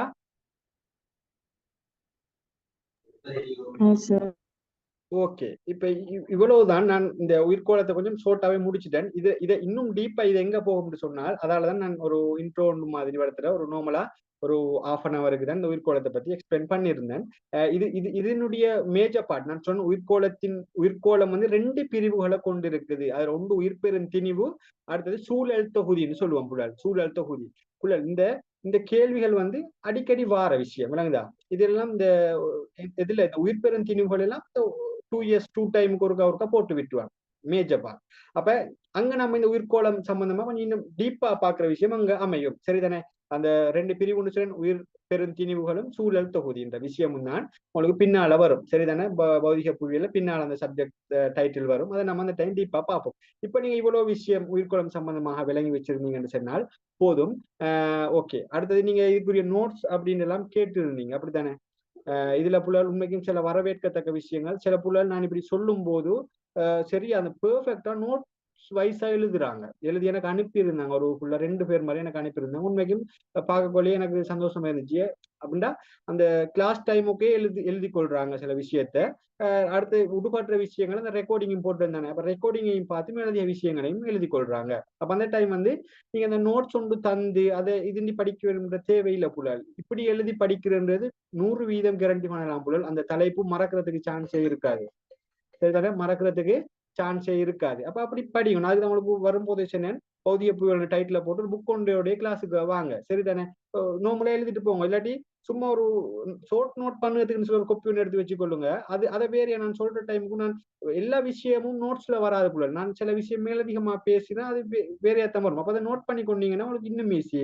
உங்களுக்கு திரும்ப நோட்ஸ் எழுதணுமா? ரெக்கார்டிங் வரும் தானே? ரெக்கார்டிங்கை பார்த்து நான் என்ன சொன்ன விஷயத்தை உங்களுக்கு ஒரு ஏத்த ஒரு ஃபார்மட். நான் அந்த குழப்பமா தரமாட்டேன் போல நோட்ஸ். எந்த ஸ்டைல் அதுதான் உங்களுக்கு தெரியும். அந்த யூனிட் அப்படியே நச்சுன்னு இருக்கும். அதுக்குள்ள உங்களுக்கு பார்த்தா இதுதான்றது ஒட்டோவாவே விளங்கும். அதுக்கு அதே ஓர்டருக்கு தான் இந்த நோட்ஸ் வைஸும் இருக்கும். சரிதானே? அங்கொண்ட இங்கொண்ட போட்டு சொருகி அதை கலந்து அப்படி ஆக்குறல்ல விளங்குதா? அவர் ஒரு பேட்டர்ன்ல தான் இருக்கும். ஜியோகிராஃபி ஒரு பேட்டர்ன்ல தான் படிக்கணும். ஒன்றோட ஒன்று தொடர்ந்து நான் சொல்லிட்டேன், நான் ஆரம்பத்திலே சொல்லிட்டேன். அப்ப அதுக்கு ஏற்ற மாதிரி நான் படிச்சு கொள்ளலாம். இப்ப நோட்ஸ் நான் அப்டேட் பண்ணுவேன். உங்களோட இந்த 8 கிளாஸ்லயும் நான் நோட்ஸ் எல்லாம் சொல்லி கொண்டு எல்லாம் நிக்கலாது. சரிதானே? அப்ப அந்த 8 கிளாஸும் நான் அந்த போட்ட டைம் டேபிள் படித்தான் அந்த ஸ்ட்ரக்சர் இருக்கும். அதால அதுக்கு ஏற்ற மாதிரி போகுமா இந்த டீச்சிங். இது உங்களுக்கு அந்த கிளாஸ்ல விருப்பம் ஜாயின் ஆகுவீங்க தானே? அதுக்கு ஒரு கன்ஃபார்ம் ஸ்டூடெண்ட்ஸா ஜாயின் ஆகுவீங்க. அதுக்கு பிறகு நான் சொல்லுவேன், ஒவ்வொரு டைட்டிலையும் நார்மலா கொஞ்சம் ஸ்லோவா போகும். அதுக்குரிய நோட்ஸும் நான் சொன்னப்பட்ட எனக்கு டைட்டில் முடியும் போது நோட்ஸ் கிடைக்கிறதுக்கு மாதிரி செட் பண்ணுவேன். ஒரு கிளாஸ் எக்ஸ்ட்ரா மேலதிகமா ஒரு கிளாஸ் எடுத்துக்கூட நான் நோட்ஸை வாயால சொல்லி எழுத வைப்பேன். அப்படியான ஒரு பேட்டர்ன்ல எங்களோட கிளாஸ் இருக்கும். சரிதானே? அப்ப நோட்ஸ்கள் உரிய டைமுக்கு வந்து கொள்ளும். யோசிக்க தேவையில்ல. கட்டாயம் உங்களோட நலவுக்கு தான் சொல்றேன். ஷார்ட் நோட்ஸ் அடிப்படையில் எழுதி கொள்ளுங்க பிள்ளைகள். உங்களுக்கு அப்படி எழுதுறதால இந்த டைமுக்கு உங்களுக்கு மெமரி பவரும் கூடும். எக்ஸாம் டைமுக்கு எல்லாம் ஃபுல்லா ஓல் சிலபஸ் கொஞ்சம் கொண்டு பார்க்க தேவையில்ல புள்ளல். ஜஸ்ட் ஒரு வியூல உங்களுக்கு அந்த பாடம் அப்படியே மெமரிக்குள்ள அப்படியே ஃபுல்லா வரும் புள்ளல். பேசிக் ரியல் லைஃப்ல நான் கண்ட அனுபவத்துல சில விஷயம் சொல்றேன் விளங்குதா. அந்த உங்களோட கைப்பட ஷார்ட் நோட்ஸோ இல்லாட்ட அந்த சொல்ற விஷயத்தை எழுதி கொள்றது உங்களுக்கு எக்ஸாம் டைமுக்கு படிக்கிறதுக்காக ஈஸியாக அமையலாம். ஒரு சிலபஸும் படிங்க, அது வேற கதை. அந்த எக்ஸாம் டைமுக்கும் நம்ம எல்லாம் போட்டு மெனக்கட்டு ப்ரெஷர் ஆக வேண்டிய எந்த தேவையும் இருக்கா. அந்த டைட்டில் எடுத்தோம்னா அதுக்குரிய டாக்குமெண்ட் இருக்கும், நார்மலா இருக்கும். இதை பார்த்தா போதும், அவ்வளவுதான். நான் சொல்லும் போதும் சொல்லுவேன், சுவர் பண்ணி சொல்லுவேன், இந்த விஷயம் ஏ லெவல டார்கெட் பண்ணி இருக்கும்னா இருக்கும்டுவேன், இல்லைண்டா இல்லைன்றே சொல்லுவேன். அப்ப உங்களுக்கு அவரத்துல கூட நோட் பண்ணி வைக்கலாம். அப்ப விளங்குதா. இதெல்லாம் அதுக்குள்ள உள்ள நுட்பங்கள் புள்ள சரியா யூஸ் பண்ணினீங்கன்னு சொன்னா ஓகே. இன்னைக்கு ஈஸியா ஏ எடுக்கலாம் போல. ஜியோகிராஃபில ஏ எடுக்கிறது எல்லாம் ஒரு பெரிய ஒரு கஷ்டம் இல்லை. நீங்க எல்லாம் ஓ லெவல்ல இருந்து ஜியோகிராஃபி எடுத்துட்டு வந்துருப்பீங்க விளங்குதா. இன்னைக்கு நான் எல்லாம் ஏ லெவலுக்கு வந்து ஜியோகிராஃபி ஏ எடுத்தேன் விளங்குது தானே. அப்ப என்னை விட அந்த ஆரம்பத்துல இருந்த அறிவு உங்களுக்கு கூடுதலாக வந்துட்டு இருக்கலாம் விளங்குதா. அழகா படிச்சு கொள்ள இயலும். ஏ எடுக்கிறது ஒரு விஷயமே இல்ல. ஒரு ஏ எடுக்கிறது கொஞ்சம் நல்ல ஏ ஒன்று எடுக்க பாருங்க. நல்ல ஏண்டா நல்ல ஏண்டா என்ன 85+ அப்படியான ஒரு 90 கிட்ட வாங்கினீங்கன்னு சொன்னா உங்களோட செட் ஸ்கோர் எல்லாம் வேற ரேஞ்ச்ல இருக்கும். அதாவது திரும்ப திரும்ப சொல்லிக் கொள்றேன். அப்ப நோட்ஸ்கள் எல்லாம் பயப்பட தேவையில்ல. அதை நான் உன் டைமுக்கு அது நான் தருவேன் விளங்குதானே. இப்ப நான் உங்களுக்கு அந்த விளங்குறான்ற விஷயத்தை நீங்க விளங்கிக் கொள்ளும். நான் சொல்ல வர விஷயம் உங்களுக்கு சரியா விளங்குதா, உங்களுக்கு நான் அந்த எந்த டீச்சிங் பேட்டர்ன் உங்களுக்கு ஓகேயான்றதுக்குள்ள நீங்க தெளிவாகிக் கொள்ளுங்க. சரிதானே. எந்த கட்டாயமும் இல்லை கிளாஸுக்கு வரணும் அப்படின்ற மாதிரி விளங்குது தானே. உங்களுக்கு விருப்பம்டா உங்களுக்கு ஜாயின் ஆகணும்னு சொன்னா ஜாயின் ஆகி கொள்ளலாம், இந்த இஷ்யூவும் இல்லை. சரிதானே. நான் நோட்ஸ் எல்லாம் அதுக்குரிய மாதிரி கிடைக்குமா, வேற யோசிக்க தேவையில்லை. சரிதானே. ஒவ்வொரு பகுதியும் கிடைக்கும். இப்ப நான் இன்றைக்கு இப்ப புவித்தொகுதி கம்ப்ளீட். இப்ப நான் மீதமுள்ள டைம்ல புவிட உள்ளமைப்பு சம்பந்தமா கிளியர் பண்ண போறேன். நல்ல விலை கொள்ளணும். புவிட உள்ளமைப்பு கட்டாயமா கேள்வியில இருக்கும். சரிதானே. இன்றைக்கு ஆல்மோஸ்ட் எவ்வளவு பார்க்கணுமோ அவ்வளவு புவிட உள்ளமைப்பு சம்பந்தமாக பார்ப்பேன். அடுத்த கிளாஸ்ல வந்து புள்ள நான் சில நேரம் புவிட உள்ளமைப்பை பத்தி கொஞ்சம் டிஸ்கஸ் பண்ணிட்டு மானிட புவியியல சனத்தொகையை படிப்பிக்கலாம்ட்டு இருக்கிறேன். சனத்தொகைன்றது நிறைய பேருக்கு விளங்குற இல்ல புள்ளல். அது ஓப்பனா சில்லண்டா அது ஏன்னு சரியா. அப்ப நான் ஒரு பேட்டர்ல படிச்சு தரேன், உங்களுக்கு என்ன மாதிரி அது விளங்குதுன்றத நீங்க விளங்கிக் கொள்ளுங்க. சரிதானே. அப்ப அடுத்த கிளாஸ் மேக்சிமம் புவி இந்த கட்டமைப்பு சம்பந்தமா இருக்கும். அப்படி அது இல்லைன்னு சொன்னா சனத்தொகை சம்பந்தமா இருக்கும். பொதுவாக ஒரு 1 hour சரி இல்லாட்டி ஒரு 1/2 hour சரி இதுல ஒரு பகுதியை நான் கவர் பண்ணுவேன் இந்த புவிட உள்ளமைப்பு சம்பந்தமா. ஒரு கிளாஸ்ல புவிட உள்ளமைப்பை முடிக்க இயலாது புள்ளல். ஏன் முடிக்க இயலாதுன்னு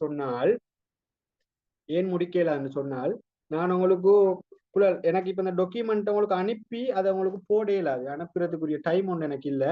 நான் உங்களுக்கு என் லெப்ட்ல உள்ளதை அப்படியே போட்டோ எடுத்து அனுப்புறேன். என்னென்ன டைட்டில் இருக்குன்னு சொல்லி குரூப்ல சும்மா பார்த்துக்கொள்ளுங்க. உங்களுக்கு அப்ப ஈஸியா விளங்கும். சரிதானே. பார்த்துக்கொள்ளுங்க. இப்ப நான் உங்களுக்கு புவிட கட்டமைப்பு உள்ளடக்கம் சம்பந்தமா படிப்பிக்க போறேன். நல்லா விளங்கிக் கொள்ளணும். அதுல உள்ள சப்டைட்டில் அந்த புவிட அதாவது இந்த 2வது யூனிட் புவிட இந்த கட்கோடம் இந்த உள்ளமைப்புன்றதுக்குள்ள என்னென்ன பார்க்க போறோம்ன்றது சகலதும் ஒரு டாக்குமெண்ட் வடிவில் இருக்கும் புள்ளல். ஒரு டாக்குமெண்ட் வடிவில் இருக்கும். இதைத்தான் படிக்கிற புள்ளல். இதைத்தான் படிக்கிற இதுல எல்லாம் படிப்போம். எது எக்ஸாமுக்கு வருமோ அதை கொஞ்சம் ஆழமா படிப்போம். இவ்வளவுதான் விஷயம். இதே மாதிரி தான் எல்லா யூனிட்டும் போகும். நான் இப்போ உங்களுக்கு அதை நான் ஜஸ்ட் போட்டோ எடுத்து நான் கொஞ்சம் போடுறேன். கொஞ்சம் அப்படியே பார்த்துட்டு அப்படியே கிளாஸுக்கு வாங்க. சரிதானே. அப்படின்னா அப்படியே இருங்க, அப்படியே இருக்க பாருங்க. சரிதான். லீவ் ஆயிட்டு போகாம அப்படி இருக்க பாருங்க. நான் உங்களுக்கு போடுறேன். இதான் நம்ம இப்ப படிக்க போற விஷயமாக இருக்கும். சரிதானே. ஓகே. ஒரு 1 minutes வெயிட், நான் அதை போட்டுட்டு வரேன். நான் இந்த டாக்குமெண்ட் உங்களுக்கு புற எடுத்து போடுறேன். இப்போதைக்கு நீங்க இந்த போட்டோ உள்ள போடுறேன் நான்.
அப்படி நான் குரூப்ல போட்டிருக்கிறேன், உங்களுக்கு அதை பார்த்து கொள்ளையிலுமா இருக்கும். சும்மா ஒருக்கா ஜஸ்ட் வியூ பண்ணிட்டு பாருங்க. இது நீங்க பிறகு எழுதி கொள்ளுங்க, சரிதானே? அழகா எழுதி கொண்டீங்கன்னா இதுதான் உங்களோட ரெண்டாவது இந்த யூனிட் விட உள்ளமைப்பு சம்பந்தமா உள்ள தலைப்பு கீழே நம்ம பார்க்க வேண்டிய விஷயம், சரிதானே? ஒரு குரூப்லயும் போட்டிருக்கிறேன், நீங்களும் பார்த்து கொள்ளலாம்.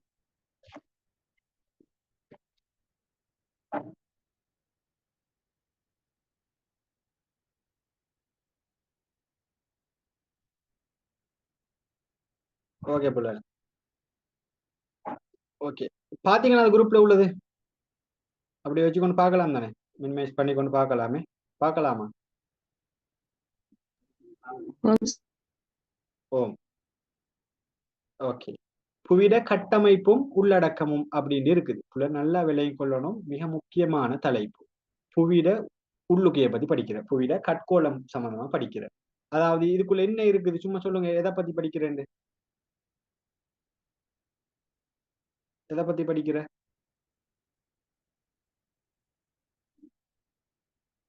எதுவும் ஐடியா? புள்ளல எதுவும் ஐடியா?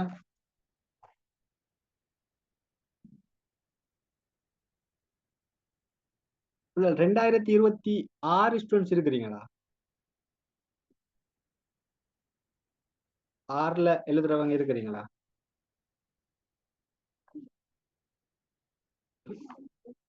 ஏப்புல சார்.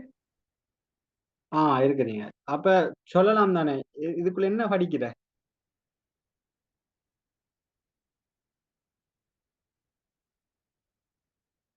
ஏமா என்ன படிக்கிற? ஐடியா இல்ல?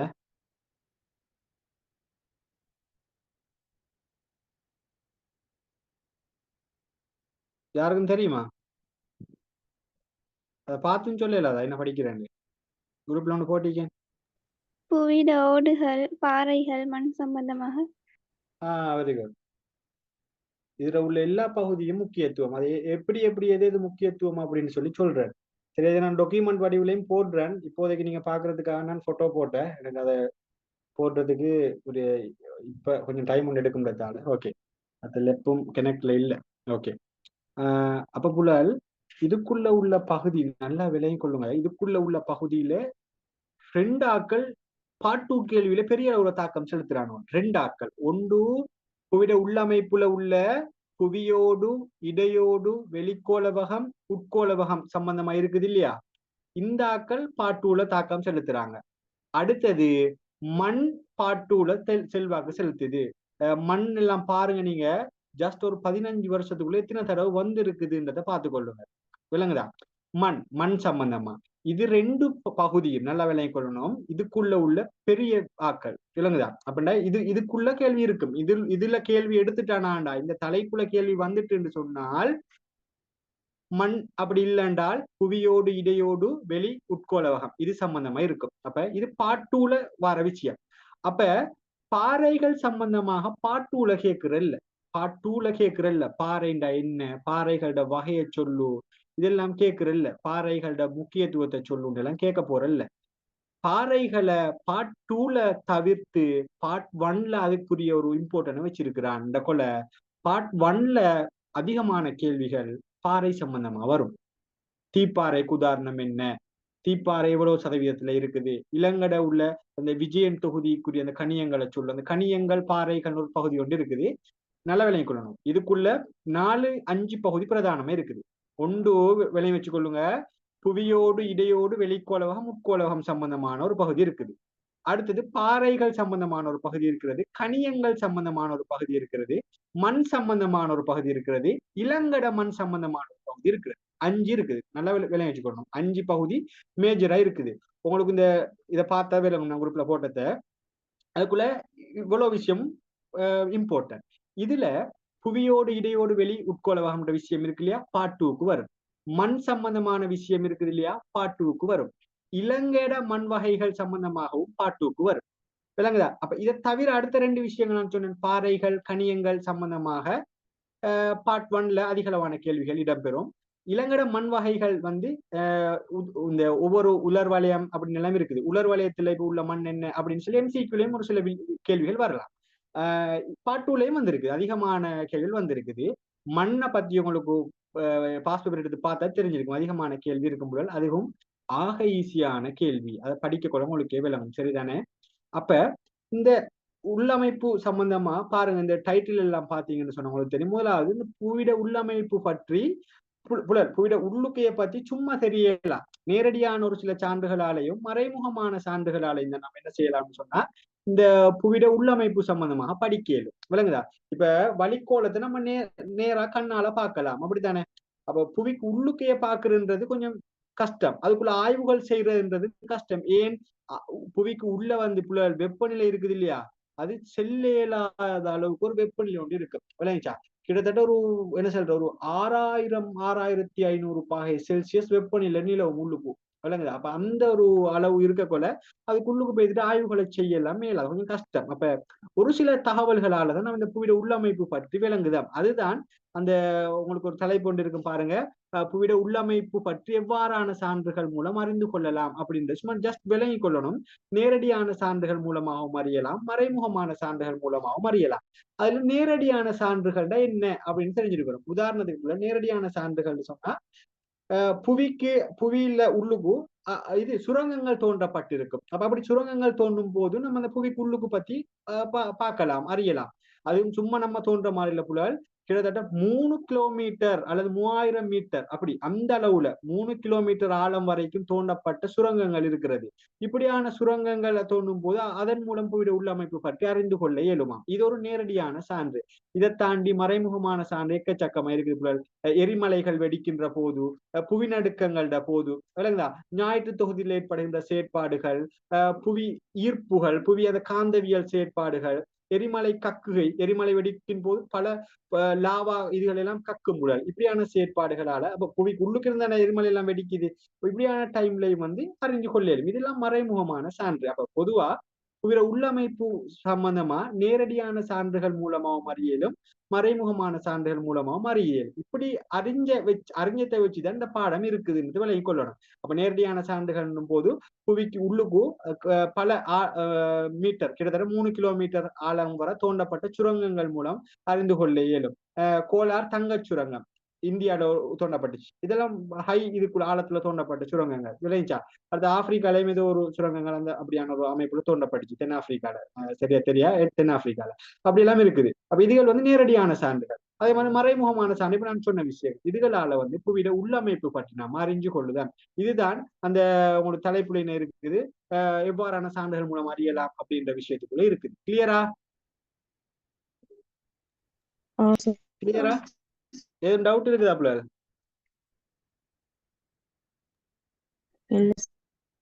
இல்ல.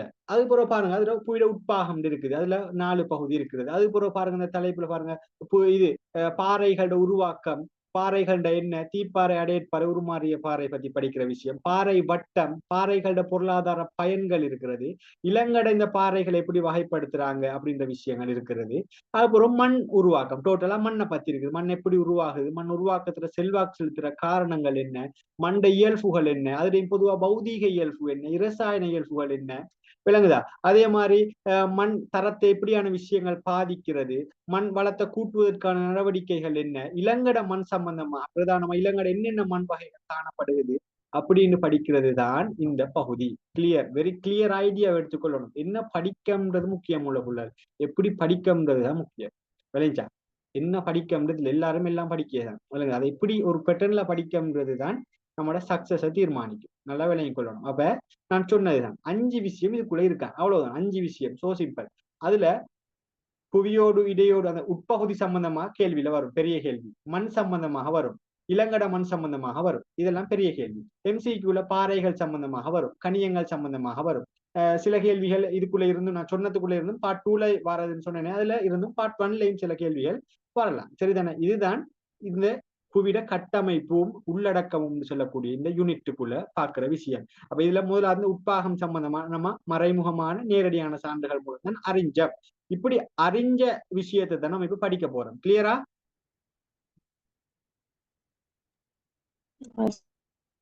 ஓகே ஓகே புலல். இப்போ நான் இந்த போர்ட் யூஸ் பண்றேன். ஒரு 1 மினிட்ஸ் கொஞ்சம் அப்படியே நில்லுங்க. எதுவும் டவுட்டா புலல் உங்களுக்கு? புலல் படிச்சு தர்றது கிளியரா? ஓம் சார்.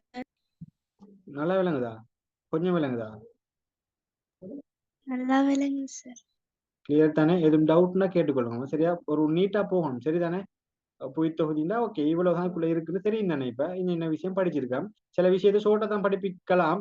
என்னண்டா நான் சொன்னேன் தானே 8 கிளாஸ்ன்றதுக்குள்ள நிறைய விஷயத்த கொஞ்சம் டச் பண்ணணும்ன்றதால இதுல மெயினான பாட்டு எல்லாம் இருக்கு. ஜிஐஎஸ் ஜிபிஎஸ் எல்லாம் சில புடல் ஜியோகிராஃபி வாரத்துக்கே பயப்படுது. அந்த ஜிஐஎஸ் ஜிபிஎஸ் அடுத்தது இந்த மெட்ரிக் இப்படியான விஷயங்களுக்கு பயப்படுறாரு. அதெல்லாம் ஒரு மெட்டரே இல்லைன்னு சொல்லி உங்களுக்கு விளங்கும் சில விஷயங்கள். சரிதானே? ஓகே அப்ப நான் இப்ப இதுல மிச்ச பகுதியை விளங்கப்படுத்துறேன். ஒரு 1 மினிட் நின்று கொள்ளுங்க. நான் போர்டை யூஸ் பண்ணிக்கொள்றேன்.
புலல் போட் விளங்குதா? சார். ஓகே ஓரளவு விளங்கினாலும் போதும். கொஞ்சம் இன்றைக்கு அந்த ஸ்டேன் கொஞ்சம் சிக்கல் படுத்துது. ஓகே அப்படி வயசு எதுவும் பிரேக் ஆகினா சொல்லிக் கொள்ளுங்க. கிளியர் தானே? போர்ட் ஓகே தானே? விளங்குது தானே? சார். ஓகேம்மா.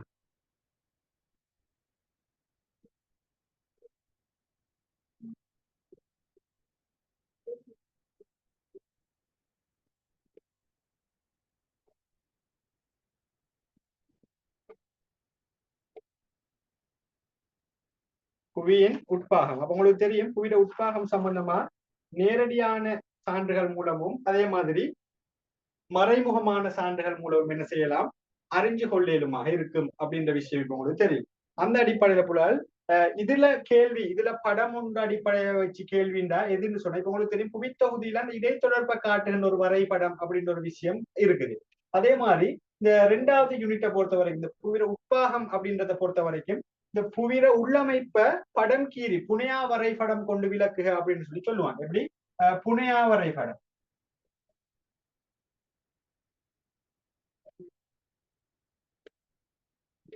புனையா வரைபடம் அப்படின்னு சொன்னா அதாவது ஒரு ஒரு ஒரு குத்துமதிப்பா புவியிட உட்பாகம் சம்பந்தமாக ஒரு படம் உண்டு சொல்லி நம்ம அதை விளக்கி காட்டணும். அந்த அடிப்படையில் புவியிட உட்பாகம் சம்பந்தமாக நீங்க இருந்தும் போது இப்படியான ஒரு பேட்டர்ன் ஒரு படத்தை நினைவு வச்சுக்கொள்ளுங்க விடுங்க. இது இப்படியான ஒரு படம் ஒன்று உங்களுக்கு கீறுறது ஆக ஈஸி.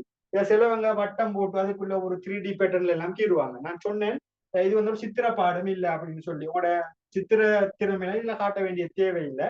ஜஸ்ட் ஒரு டைமுக்குள்ள ஒரு சின்ன ஒரு டைமுக்குள்ள இதை அழகா கீறி விளங்கப்படுத்த அளவுக்கு நீங்க சொன்னீங்கன்னா போதும். இதை அந்த அளவு துல்லியம் எல்லாம் எதிர்பார்க்க மாட்டாங்க. சரிதானே? அதை அந்த அடையாளப்படுத்தி பகுதிகளை சரியா குறிச்சிருந்தா சரி. அப்ப புவியானது நல்லா விலை கொள்ளுங்க. புவியானது 4 பகுதிகளை கொண்டு காணப்படுது. இதான் புவியினுடைய உபத்தொகுதி. எதிர உபத்தொகுதி புலன் புவியின் உபத்தொகுதி. சரிதானே? அல்லது புவியினுடைய பகுதிகள் அப்படின்னு வரும். புவித்தொகுதின்னா அது வேற. நம்மளுக்கு ஆல்ரெடி அந்த விஷயத்தை கிளியர் பண்ணினேன். புவித்தொகுதியின் உபத்தொகுதிகள் அப்படின்னு சொன்னா வளிக்கோளம், நீர்க்கோளம், கட்கோளம், உயிர்கோளம். அது புவித்தொகுதியில உபத்தொகுதி. புவியினுடைய தொகுதிகள், புவியினுடைய உபப்பகுதிகள் அப்படின்னா புவியின் அப்படின்னு சொல்லி கேட்டு வந்தா நல்ல விலையை கொள்ளுங்க. புவியின் அப்படின்னு சொல்லி கேட்டு வந்த முதலாவது புலன் புவியோடு ஒரு விஷயம் இருக்கு, உங்களுக்கு தெரியும். புவியோடு அல்லது ஓடுன்னு சொல்லுவாங்க. 2வது இடையோடு. இதுக்கு இன்னொரு பேர் நான் அதையும் சொல்லி தருவேன். இடையோடுன்னு சொல்லுவாங்க. இடையோடுக்கு புலகள் மூடி அப்படின்னு சொல்லுவாங்க. சரிதானே? இந்த இதையே சிலவங்க மேல் மூடி கீழ் மூடி அப்படின்னு பிரிச்சு வச்சிருப்பாங்க. சரிதானே? பொதுவா இடையோடு அப்படின்னு வச்சு வருவாங்க. 3வது வெளிக்கோளவகம். சரிதானே? 3வது வெளிக்கோளவகம். 4வது உட்கோளவகம். எப்படி? உட்கோளவகம். இத சிலவங்க இடையோடுன்றத மேல் மூடி கீழ் மூடி அப்படின்னு சொல்லுவாங்க. பொதுவாக வெளிக்கோளவகத்தையும் உட்கோளவகத்தையும் சேர்த்து பொதுவாக கோளவகம் அப்படின்னு சொல்லுவாங்க. சரிதானே? பொதுவா நீங்க இப்படி கொடுத்தாலும் சரி அப்படி கொடுத்தாலும் சரி. அப்ப சில நேரத்துக்கு சிலவங்க ஓடு மட்டும் சொல்லுவாங்க. ஓடு அப்படின்னு சொல்லுவாங்க. அப்ப புவியோடு அப்படி இல்லாட்டி ஓடு. சரிதானே? இடையோடு, வெளிக்கோளவகம், உட்கோளவகம். இதுதான் புவியினுடைய இந்த உட்பகுதி. இதான் இந்த பகுதி. இதை எப்படி குறிக்கப்படும் சொன்னா முதலாவது ஒரு மெல்லிய ஒரு சின்ன ஒரு பகுதி தான் வந்து புவியோடு. நடவடிக்கை முதலாவது உள்ளதுதான் என்ன? புவியோடு. இதை இன்னும் எப்படி குறிச்சு காட்டுற.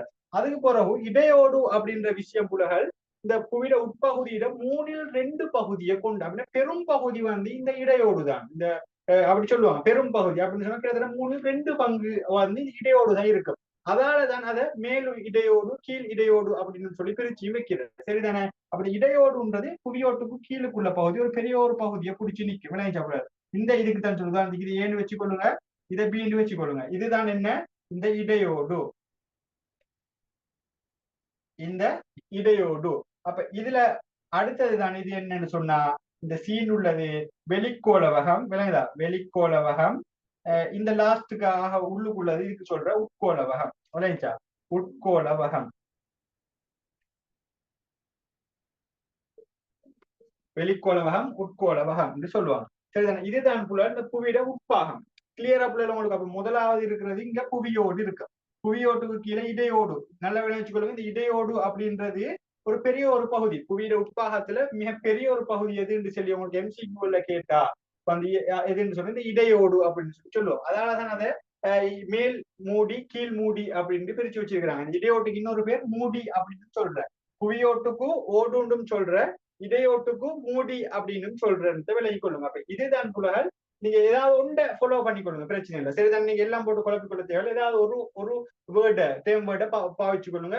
இதுதான் சொல்றேன்னு தெரிஞ்சு கொள்ளுங்க. ஏதாவது ஒன்றை யூஸ் பண்ணிக்கொள்ளுங்க. ஓகே. அப்ப இதுதான் இந்த புவியிட உட்பாகம் சம்பந்தமான விஷயம். கிளியரா? புவியினுடைய இந்த உட்பாகம் இதுதான் இந்த பகுதிகளாக பிரிக்கும். இது நோமலை இப்படி போட்டு இதனுடைய பகுதிகளை பிரிச்சு இது ரெண்டையும் பிரிக்கிற எல்லைகளை குறிச்சு நீங்க அடையாளப்படுத்தினீங்கன்னு சொன்னா போதும். முதலாவது இந்த பகுதிகள் என்னென்னு உங்களுக்கு தெரியும். கிளியரா? இது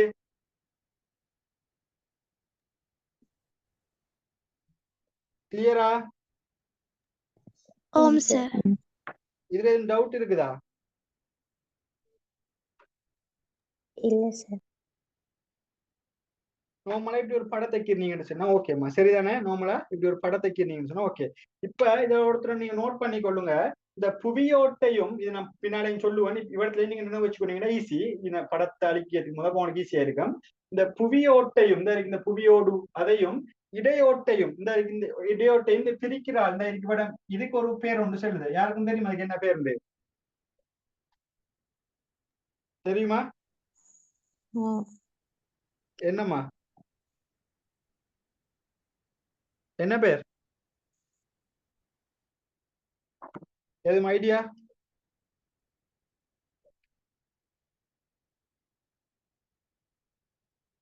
அதுக்குதான் சொல்ற புலகள் மொஹோரோவிச் எல்லை.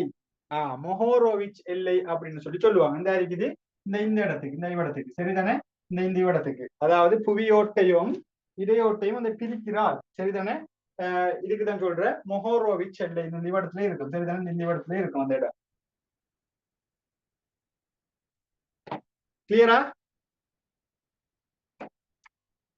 இந்த அருகே இந்த லைன் தான் சொல்றேன் மொஹோரோவிச் எல்லை அப்படின்னு. இந்த இடையோட்டையும் புவியோட்டையும் பிரிக்கிற இந்த ஆள் சரிதானே, இவட இந்த இதுக்கு தான் சொல்லுத மொஹோரோவிச் சரிதானே, மொஹோரோவிச் எல்லை அப்படின்னு சொல்லுவாங்க. அதே மாதிரி இந்த இடையோட்டையும் சரிதானே, இந்த இடையோடுன்ற விஷயத்தை பொதுவா மேல் மூடி இந்த அருகே இப்படி ரெண்டா பிரிச்சு காட்டுவாங்க. மேல் மூடி ஒன்று புவியோட்டு பக்கம் இருக்கிறது மேல் மூடி, இங்கால உள்பக்கம் இருக்கிறது கீழ் மூடி அப்படின்னு சொல்லி சும்மா பிரிச்சு காட்டுவாங்க. ஏன்னா இது பெரிய ஒரு பகுதின்றதால பொதுவா இந்த இடையோடுன்ற விஷயத்த, அதாவது இந்த மூடின்ற விஷயத்த அதையும் இடையோட்டையும் இந்த வெளிக்கோளவகம் அதையும் பிரிக்குது. இந்த எல்லைக்கு என்ன சொல்றது, இப்படத்துக்கு என்ன சொல்ற புள்ள? கூட்டன்பர்க் இல்லையா? Very good, Gutenberg. விளங்குதா? கூட்டன்பர்க்னு சொல்லுவாங்க, கூட்டன்பர்க் எல்லை அப்படின்னு சொல்லுவாங்க சரிதானே. கூட்டன்பர்க் எல்லை, கூட்டன்பர்க் எல்லை அப்படின்னு சொல்லுவாங்க. அதே மாதிரி இந்த வெளிக்கோளவகத்தையும் உட்கோளவகத்தையும் பிரிக்கிற எல்லைக்கு என்னன்னு சொல்லுவாங்க இந்த இடத்துக்கு? லெமன். எஸ், என்னது? லெமன். எஸ், லேமன். சரியாமா, லேமன் எல்லை சரிதானே, லேமன் எல்லை அப்படின்னு சொல்லுவாங்க சரிதானே, லேமன் எல்லை அப்படின்னு சொல்லுவாங்க. அப்ப இதுதான் பொதுவா புவிட உட்பாகம். அப்ப புவிட உட்பாகம் சம்பந்தமா படம் புனியா வரைபடம் ஒன்று சொல்லுங்க. இவ்வளவு விஷயத்தை இன்க்ளூட் பண்ணி நீங்க அந்த படத்தை சும்மா நம்மளை கீறி விட்டா போதும். இதுல பெருசா நீங்க 3Dல கீற வேண்டிய எந்த தேவையும் இல்லை. ஜஸ்ட் நீங்க பகுதிகளை அடையாளப்படுத்தி விடுங்க சரிதானே. அடையாளப்படுத்தி விட்டீங்கன்னு சொன்னா ஓகே, இதுதான் இந்த புவியிட உட்பாகம் சம்பந்தமான ஒரு விஷயம். அப்ப மேல உள்ளது புவியோடு இடையோடு வெளிக்கோளவகம் உட்கோளவகம். இதுல புவியோட்டையும் இடையோட்டையும் பிரிக்கிற எல்லை மொஹோரோவிச் எல்லை, இடையோட்டையும் வெளிக்கோளவகத்தையும் பிரிக்கிற எல்லை கூட்டன்பர்க் எல்லை, வெளிக்கோளவகத்தையும் உட்கோளவகத்தையும் பிரிக்கிற இந்த எல்லை லேமன் எல்லை அப்படின்னு சொல்லுவாங்க. இதுதான் பொதுவாக இந்த புவியினுடைய உட்பாகம் சம்பந்தமான விஷயம். அப்ப புவியினுடைய உட்பகுதி 4 பகுதிகளை கொண்டு காணப்படுகிறது. புவியினுடைய உட்பாகம் 4 பகுதிகளை கொண்டு காணப்படுகிறது. புவியோடு இடையோடு வெளிக்கோளவகம் உட்கோளவகம். கிளியரா?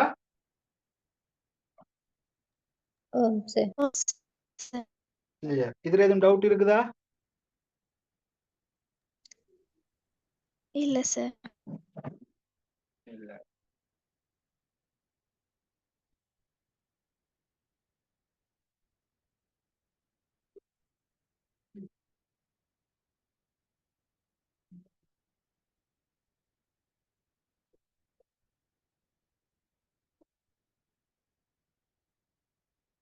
இதுல இப்ப நான் திரும்ப சொல்றேன். இதுல 4 பகுதி இருக்குன்னு வைங்களே, 4 பகுதியை பத்தி உங்களுக்கு தெரியணும்.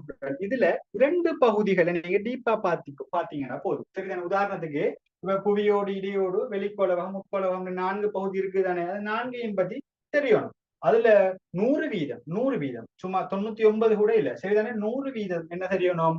புவியோட்டையும் இடையோட்ட பத்தியும் தெரியணும். ஏன்னு சொன்னால் புவியிட உட்பாகம் சம்பந்தமாக ஏதாவது பகுதிகளை விளக்குங்க, அதனுடைய இயல்புகளை சொல்லுங்க, அதனுடைய முக்கியத்துவத்தை சொல்லுங்கன்னா அவனா கேட்க மாட்டான். இந்த தொகுதியை சொல்லு, இடையோட்ட பத்தி இந்த வெளிக்கோளவகத்தை சொல்லு, இல்ல இடையோட்ட சொல்லுன்னு சொல்ல மாட்டான். ஏதாவது உனக்கு விரும்பின ஏதாவது எழுதுன்னு சொல்லுவான். பொதுவா அப்படித்தான் புவிய சரிதானே. அப்ப எதை கேட்டாலும் நம்ம மேஜரா நம்ம புவியோட்டையும் இடையோட்டையும் நம்ம நல்லா ஸ்டடி பண்ணிட்டு போனோம்னா 2 எழுதலாம். இதுக்கு மட்டும் இல்ல, திரும்ப சொல்றேன், ஜியோகிராபில எல்லா விஷயத்துக்கும் இந்த மாதிரி தான் சரிதானே. அப்ப புவியோடு பத்தி நம்ம பார்க்க போறோம். அதுக்கு இடையோட்டையும் பார்ப்போம், வெளிக்கோளவகத்தையும் பார்ப்போம், உட்கோளவகத்தையும் பார்ப்போம் சரிதானே. 4ஐயும் பார்ப்போம். இதுல டீப்பா 2 விஷயத்தை நீங்க பாத்தீங்கன்னு சொன்னா ஓகே சரிதானே. 4ஐயும் படிச்சுட்டு நீங்க படிக்கும் போது, நீங்க ஓன் செல்ஃப் ஸ்டடி பண்ணும் போது இது 2க்கும், உதாரணத்துக்கு இது 2க்கும் புவியோட்டுக்கும் இடையோட்டுக்கும் கொஞ்சம் பெரிய ஒரு முக்கியத்துவத்தை கொடுங்க சரிதானே. Okay, clear. அப்ப இந்த புவியோடு அப்படின்ற விஷயத்த பார்த்தோம்னு சொன்னா புலகள் உங்களுக்கு தெரியும். இந்த புவியிட உட்பாகத்துல மேல உள்ளது அப்படித்தானே. புவியிட இந்த மேல் பகுதியை நம்ம என்னன்னு சொல்லி உங்களுக்கு தெரியும். இந்த படத்துல இப்படி படத்துல இந்த மேல் பகுதின்ற விஷயம் தான் இது அப்படித்தானே. இந்த மேல் பகுதி தான் இந்த புவியோடு. அப்ப இந்த புவியோட பார்த்தேன்னு சொன்னீங்கன்னா, இந்த புவியோடு புலகள் நல்லா வெள்ளையும் கொள்ளுங்க.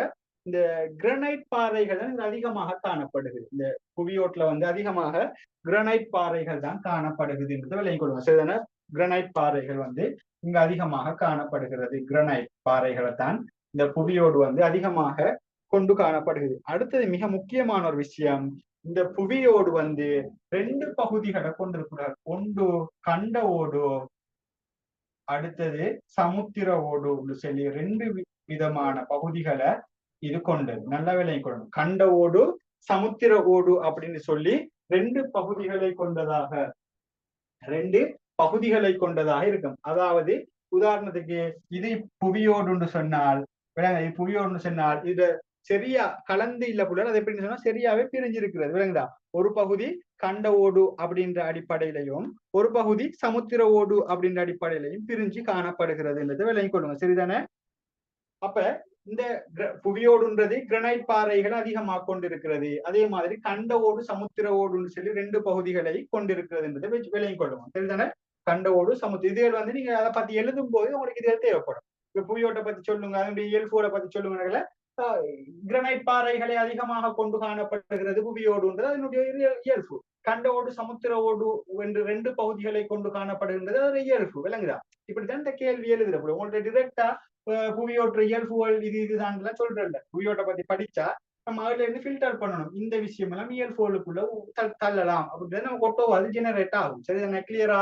அப்ப கண்ட ஓடு சமுத்திர ஓடு அப்படின்ற 2 விஷயங்களை இது கொண்டிருக்குது அப்படின்றத விளங்கி கொள்ளுங்க. இதுல நல்லா விளங்கி கொள்ளுங்க பிள்ளைகள். இந்த கண்ட ஓடு இருக்குது இல்லையா, இந்த கண்ட ஓடு வந்து அலுமினியம் சிலிக்கேட்டால் ஆனது. நோட் பண்ணிக்கொள்ளலாம். இந்த கண்ட ஓடுன்ற விஷயம் அலுமினியம் சிலிக்கேட்டால் ஆனது. அதே மாதிரி இந்த சமுத்திர ஓடு அப்படின்றது மெக்னீசியம் சிலிக்கேட்டால் ஆனது. விளங்குதா? மெக்னீசியம் சிலிக்கேற்று, இது வந்து அலுமினியம் சிலிக்கேற்று. நல்லா விளங்கி கொள்ளணும். சரிதானே? கண்ட ஓடு வந்து அலுமினியம் சிலிக்கேட்டால் ஆனது, இந்த சமுத்திர ஓடு வந்து மெக்னீசியம் சிலிக்கேட்டால் ஆனது அப்படின்றத நீங்க விளங்கி வச்சு கொள்ளணும். அடுத்தது பொதுவாக இந்த கண்ட ஓடு சமுத்திர ஓட்டு அடிப்படை நீங்க பார்க்கின்ற போது புல நல்லா விளங்கி வச்சு இந்த பாயிண்ட்ஸ. சமுத்திர ஓடு புலகள் கண்ட ஓட்டை விட நல்லா விளங்கி கொடுங்க. எப்படின்னா இந்த சமுத்திர ஓடு இருக்குது இல்லையா, இந்த சமுத்திர ஓடு கண்ட ஓட்டை விட என்ன செய்யும் சொன்னா அடர்த்தி கூடியதால, விளங்குதா? நல்லா விளங்கி கொள்ளுங்க. சமுத்திர ஓடு கண்ட ஓட்டை விட அடர்த்தி கூட இருக்கிறதால அது வந்து கண்ட ஓட்டுக்கு கீழே அமைந்து காணப்படும். விளங்குதா? கண்ட ஓட்டுக்கு கீழே அமைந்து காணப்படுமா? அப்ப பாருங்க விளங்கி இருக்கு உங்களுக்கு இந்த பாயிண்ட்ஸ் என்ன. சமுத்திர ஓடு இருக்குது இல்லையா, இந்த சமுத்திர ஓடு கண்ட ஓட்டை விட அடர்த்தி கூடியதால அது கீழே இருக்குதாம் என்றதை விளங்கி கொள்ளணும். சரிதானே? அதே மாதிரி இதுக்குள்ளுக்கும் சிஎல் சீமா ஆகிய 2 விஷயங்கள் காணப்படுகிறது. அதாவது 2 படைகள்னு சொல்லுவாங்க. சிஎல் படை சீமா படை அப்படின்னு சொல்லக்கூடிய 2 படைகளும் வந்து இதுக்குள்ளதான் காணப்படுகிறது. இப்படி ஒரு சில விஷயங்களை கொண்டு காணப்படுது. அதே சமயம் இந்த புவியோட்ட அடர்த்தின்னு சொல்லுவாங்க. கிட்டத்தட்ட இந்த புவியோடு வந்து ஒரு 2.9 தொடக்கம் 3.3 வரைக்குமான ஒரு அடர்த்தியை கொண்டு காணப்படுகிறது. விளங்குதா? அப்படியான ஒரு அடர்த்தியை கொண்டு காணப்படுகிறது இப்படின்னு எல்லாம் சொல்லுவாங்க. இதுல சிஎல் சீமா என்று சொல்லி 2 படை இருக்குது. இந்த 2 படையும் கொன்ட்ராட் எல்லை அப்படின்னு சொல்லி ஒரு இடைவெளி பிரிக்குது, ஒன்று பிரிக்குது. சரிதானே? கொன்ட்ராட்னு சொல்லுவாங்க. கொன்ட்ராட் எல்லை அப்படின்னு சொல்லி ஒன்று இருக்குது. அப்ப பொதுவா விளங்கி கொள்ளுங்க, இந்த புவியோடு அப்படின்ற விஷயம் அதிகமாக கிரனைட் பாறைகளை கொண்டு காணப்படுகிறது. சரிதானே? அதிகமாக கிரனைட் பாறைகளை கொண்டு காணப்படுகிறது. அதே நேரம் இந்த புவி ஓடு வந்து கண்ட ஓடு சமுத்திர ஓடுன்னு சொல்லி 2 பகுதிகளை கொண்டு காணப்படுகிறது. சரிதானே? இதுல கண்ட ஓடு வந்து அலுமினியம் சிலிக்கேட்டால் ஆனது. அதே சமயம் சமுத்திர ஓடு வந்து மக்னீசியம் சிலிக்கேட்டால் ஆனது அப்படின்னு சொன்னேன். அதே சமயம் இந்த கண்ட ஓட்டுக்குழுக்கு சிஎல் சீமா ஆகிய 2 படைகள் காணப்படுகிறது. இது 2ஐயும் வந்து கொன்ட்ராட் எல்லை அப்படின்ற ஒரு விஷயம் பிரிக்குதுன்னு சொன்னேன். அடுத்தது மிக முக்கியமான ஒரு பாயிண்ட் சொன்னேன். என்னண்டா நல்லா விளங்கி கொள்ளுங்கம்மா. சமுத்திர ஓடு இருக்குது இல்லையா, அந்த சமுத்திர ஓடு கண்ட ஓட்டை விட அடர்த்தி கூட. சமுத்திரம் தண்ணின்ற விஷயம் அடர்த்தி கூட இருக்கிறதால கண்ட ஓட்டுக்கு கீழுக்கு தானா இந்த சமுத்திர ஓடு காணப்படுகிறது என்றதை விலகி கொள்ளணும். எப்பவும் சமுத்திரம் என்றது அடர்த்தி கூட, இதை விலகி கொள்ளுங்க. அப்ப அடர்த்தியில கண்ட ஓடு வந்து அடர்த்தி கொஞ்சம் குறைவானது, சமுத்திர ஓடு அடர்த்தி கூடியதுன்னு நினைவு வச்சாலும் ஓகே. சரிதானே? இதுதான் பொதுவாக இந்த புவியோடு சம்பந்தமான விஷயமாக இருக்கும். சரிதானே? புவியோடு சம்பந்தமானதாக இருக்கும். இந்த புவியோட்டையும் இடையோட்டையும் பிரிக்கிற எல்லை தான் நம்ம இடத்துல பார்த்தோம், ஆரம்பத்துல பார்த்த அந்த முஹோரோவிச் எல்லை. என்ன எல்லை? முஹோரோவிச் எல்லை என்று சொல்லப்படுகிறது. அப்ப இவ்வளவு விஷயங்களை நீங்க நோம்பலா இந்த புவியோட்டுக்குள்ள நீங்க விளங்கினீங்கன்னு சொன்னா ஓகே. சரியா புள்ள? கிளியரா? சார் புவியோடினுடைய அடர்த்தி என்ன? புவியோட்டினுடைய அடர்த்தியா?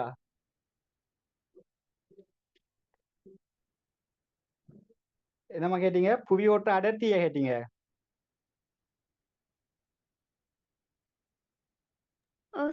கொஞ்சம் ஓகே. அடர்த்தி வந்து பொதுவாக வந்து 2.9 தொடக்கம் 3.3 வரைக்கும் இதனுடைய அடர்த்தி காணப்படும். சரிதானே? பொதுவா ஒரு 2.9 தொடக்கம் 3.3 இது அடர்த்தி வந்து ஒவ்வொரு இது போக போக கூட்டிட்டு போக முடியாது. இப்ப இது வந்து 2 இப்ப இவ்விடத்துல ஸ்டார்ட் ஆகுதுன்னு பார்த்துக்கொள்ளுங்க. இப்ப உதாரணத்துக்கு 2.9 வச்சுக்கொள்ளுங்க. 2.9 தொடக்கம் 3.3 வரைக்கும் இந்த புவியோட்டினுடைய அடர்த்தி காணப்படும். அடுத்த இடையோடு போகல அடர்த்தி வந்து கூட தானே இருக்கும். 3.3 இருந்து விளைஞ்சா இடையோட்டுக்கு போக்குள்ள அந்த அடர்த்தி வந்து அப்படி கூடும். உதாரணத்துக்கு 3.3 இருந்து ஒரு 5 வரைக்கும் போகலாம் அடர்த்தி. சரிதானே?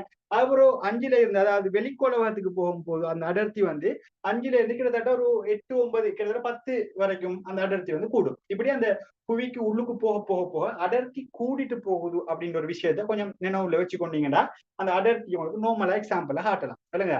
புவிக்கு உள்ளுக்கு போக போக வெப்பம் எப்படி அதிகரிக்கிறதோ அதே மாதிரி இந்த அடர்த்தி அப்படின்ற விஷயமும் வந்து அதிகரிக்கிறது. புவியிட உள்ளுக்கு வெப்பநிலை 6000 செல்சியஸோட தாண்டி நிக்குமா பாருங்க. அந்த அளவு வெப்பநிலை. அதே மாதிரிதான் புவியோட்டுல இருந்து இடையோட்டுக்கோ, இடையோட்டுல இருந்து வெளிக்கோளவகம், உட்கோளவகம் இப்படி போகும்போது இந்த புவியினுடைய அடர்த்தி வந்து அதிகரிச்சுட்டு போகுமா? கிளியரா?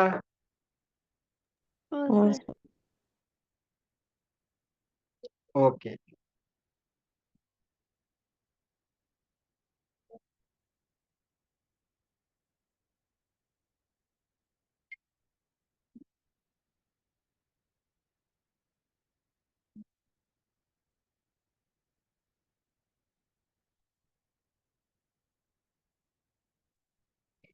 அடுத்தது இடையோடு. இடையோடுக்கு இன்னொரு பேர் மூடி அப்படின்னு சொல்லுவாங்க. நல்லா விளையும் கொள்ளுங்க. மூடி அப்படின்ன மாதிரியும் சொல்லுவாங்க.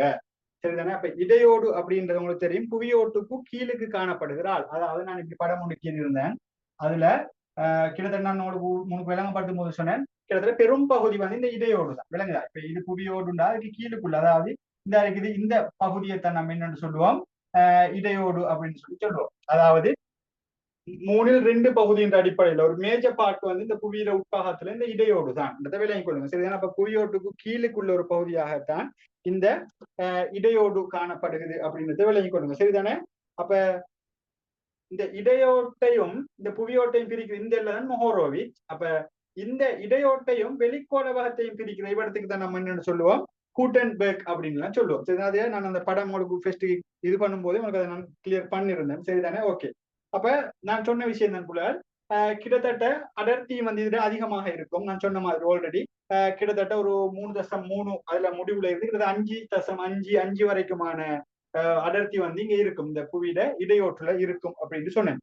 அடுத்தது மிக முக்கியமாக இந்த இடையோட்டை வந்து மேல் மூடி கீழ் மூடி அப்படின்னு பிரிச்சு பார்க்கலாம். உதாரணத்துக்கு இந்த மேல் பகுதி புவியோட்டு பக்கத்துக்கு இருக்கிறத வந்து மேல் மூடின்றும் இங்கால கீழுக்கு இருக்கிறத கீழ் மூடி அப்படின்னு சொல்லி பிரிக்கலாம். பொதுவா புவியிட அந்த மொத்த திணிவு அதாவது உட்பாகத்துல கிட்டத்தட்ட 3/2 உதாரணத்துக்கு 100% ஒரு 75% வந்து இந்த புவி இதுதான் இடையோடுதான் போல விளைஞ்சா. அப்புறம் பெரும் பகுதி அப்படின்றது நான் திரும்ப சொல்றேன். அப்ப உங்களுக்கு எம்சிக்குள்ளேங்க சரி கேட்டா நீங்க இந்த விஷயங்களை சொல்லணும். சரிதானே? அடுத்தது மிக முக்கியமான ஒரு விஷயத்த வச்சுக்கோங்க. இடையோடுதான் இந்த எரிமலை செயற்பாடுகள் எல்லாம் நடக்குது இல்லையா? அது அதிகமா இந்த இடையோட்டுல இருந்துதான் இந்த எரிமலைகளுடைய செயற்பாடு உருவாக்கமாக இந்த குழம்புகள் அந்த எரிமலை பாறைகள் எல்லாம் இங்க இருந்துதான் என்ன செய்யுது அப்படியே புவியோட்டுக்கு மேலால வந்து புவி மேற்பரப்பு வரைக்கும் வந்து அந்த எரிமலை வெடிப்புன்ற ஒரு செயற்பாடு நடத்துது. அப்ப அந்த எரிமலை குழம்புகள் அந்த பாறைகள் எல்லாம் பொதுவாக இந்த இடையோட்டுல தான் வந்து காணப்படுகிறது அப்படின்றத விஷயத்த நினைவு வச்சு கொள்ளுங்க. சரிதானே? அதே சமயம் நான் பார்த்தோம் புவி ஓடுன்றது அந்த என்ன கண்ட ஓடு சமுத்திர ஓடுற அதுல அலுமினியம் சிலிக்கேட் மக்னீசியம் சிலிக்கேட் அப்ப அது போன்ற மூலகங்கள் இருக்கிற மாதிரி இந்த இடையோட்டுல புழல் நல்லா விளையும் கொள்ளுங்க. இந்த இடையோட்டுல புழல் பிரதானமாக இரும்பு இருக்கிறது. சரிதானே? இரும்பு எப்படின்னு சொல்லுவாங்க இரும்பு இருக்கிறது. அதே நம்ம அலுமினியம் இருக்கிறது. அலுமினியம் இருக்கு. அதே மாதிரி மெக்னீசியம் இருக்கிறது. விளங்குதா? மெக்னீசியம் இப்படியான மூலகங்கள் வந்து அதிகமாக காணப்படுகிறது. இரும்பு, அலுமினியம், மெக்னீசியம், அதே மாதிரி சிலிக்கா இதெல்லாம் வந்து இந்த இடையோட்டுல வந்து அதிகமா இருக்குது. அப்ப இடையோட்டுட இயல்புகளை சொல்லுங்கன்னா இப்ப நம்ம சொன்ன விஷயத்தை தான் சொல்ற போல. புதுசா ஒன்றும் இயல்புகள் அப்படின்ற ஒரு தலைப்பு படிக்கல. இது ஒரு இயல்பு தான். விளங்குதா? புவியில உட்பாகத்துல 3/2 பகுதி கொண்டிருக்கு. அது ஒரு இயல்பு இதுல. விளங்குதா? அடுத்தது இந்த மூலகங்களை கொண்டிருக்குது. அது ஒரு இயல்பு. எரிமலை செயற்பாடுகள், எரிமலை குழம்புகள், எரிமலை பாறைகள் எல்லாம் இதுக்குள்ளதான் வச்சிருக்குது. அது ஒரு இயல்பு. விளங்குதா? இப்படித்தான் இயல்பு வச்சிருக்கு. அதுக்குன்னு சொல்லி நம்ம இயல்பு அப்படின்னு சொல்லி பாக்குறோம்ல. அடர்த்தி, புவியோட்டை விட அடர்த்தி கூட இந்த அளவு 3.3ல இருந்து கிட்டத்தட்ட 5.5 வரைக்குமான அடர்த்தி காணப்படுகிறது அப்படின்னு சொல்ற. விளங்குதா? அடர்த்தியை பத்தி சொல்ற. 3.3ல இருந்து 5.5 வரைக்கும் சொல்ற. இது மாதிரி ஒரு இயல்பு தான். இப்படித்தானே அது சொல்ற போல. நம்ம அதுக்கு கீழே இடையோட்டின் இயல்புகள் அப்படின்ட்டு எல்லாம் படிக்கிறது இல்ல. சரிதானே? அதை படிச்சோம்னா அதுல இருந்து நம்ம ஃபில்டர் பண்ணி வீடியோ அனுப்பணும். அதுக்கு தான் நீங்க உங்களை நான் இப்ப ட்ரைன் பண்றேன். விளங்கு தானே? அப்ப இதுதான் இந்த இடையோடு சம்பந்தமான விஷயமா இருக்கும். இதை தாண்டி வேற என்ன, அந்த மேல் மூடி கீழ் மூடி அதையும் உங்களுக்கு சொல்லலாம். இடையோடு வந்து மேல் மூடி கீழ் மூடி அப்படின்னு சொல்லி 2 பகுதிகளை கொண்டு காணப்படுகிறது அப்படின்ற விஷயங்களை உங்களுக்கு சொல்லலாம். கிளியரா?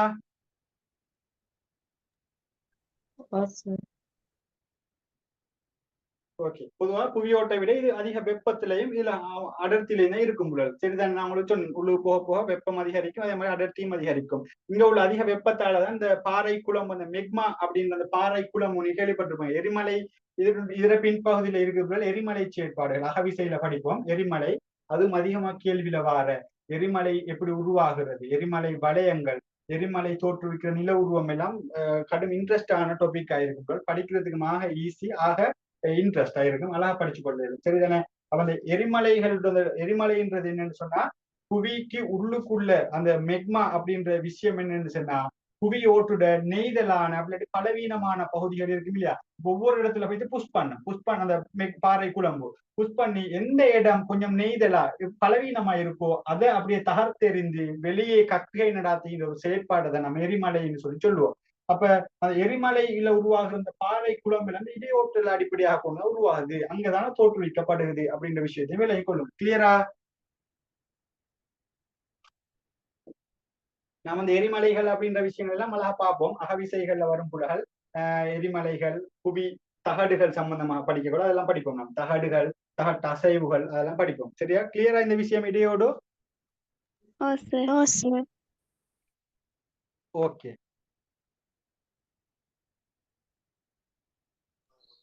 சார் உங்களோட நம்பரை தரலுமா? ஓகே, நான் போடுறேன். ஓகே, இதுல போட்டு விட்டேனே செட்ல. எந்த இயர் நீங்க? 26 சார். 26. Okay, no issue.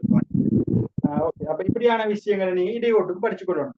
இது ரெண்டையும் ஃபர்லா படிச்சுக்கொள்ளணும். எப்படி படிச்சுக்கணும்? ஃபர்லு இது படிச்சா இது ரெண்டு கட்டாயம் தெரிஞ்சிருக்கணும். இதைத்தான் படிக்கிற பிள்ளை. இதுக்குள்ள இடையோட்டுற முக்கியத்துவம் இல்லாம உங்கள்ட்ட கேட்க மாட்டான். கேட்கலாது. வழிக்கோலத்துல முக்கியத்துவம் மாதிரி உபதொகுதியில வழிக்கோலத்துல முக்கியத்துவத்தை கேட்கலாம். ஆனா உட்பாகத்துல புவியோற்ற முக்கியத்துவம் அப்படின்ற மாதிரி கேள்விகள் வாரத்துக்கு வாய்ப்புகள் இல்லை. இயல்பு சம்பந்தமாக நம்முடைய பண்புகள் சம்பந்தமா சொல்லுலாம் அதிகமா கேள்விகள் கேட்டிருக்கிறான். சரிதானே? அப்ப இதுல நம்ம பாஸ் பேப்பர் கேள்விகள் செய்யும்போது உங்களுக்கு ஈஸியாக இன்னும் விளங்கும். அப்ப இடையோட உங்களுக்கு கிளியர்.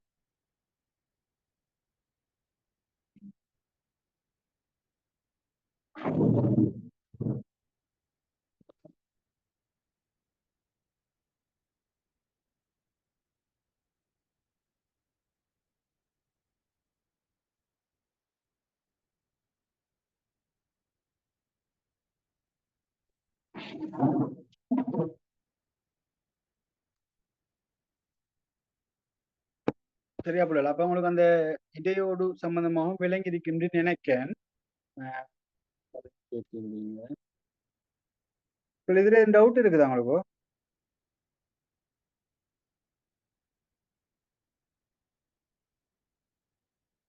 டவுட்டிக்கா? இல்ல சார்.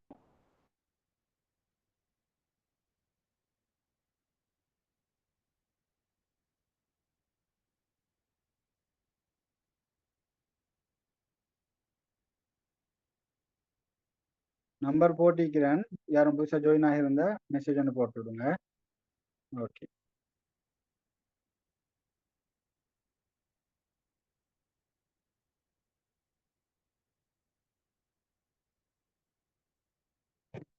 கிளியரா சொன்ன விஷயம் கிளியரா? ஓ சார். எவ்வளவு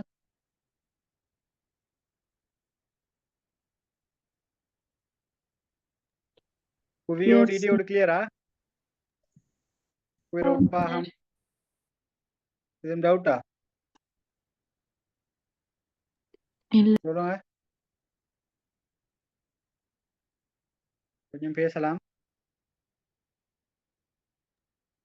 இல்ல சார். கிளியர்.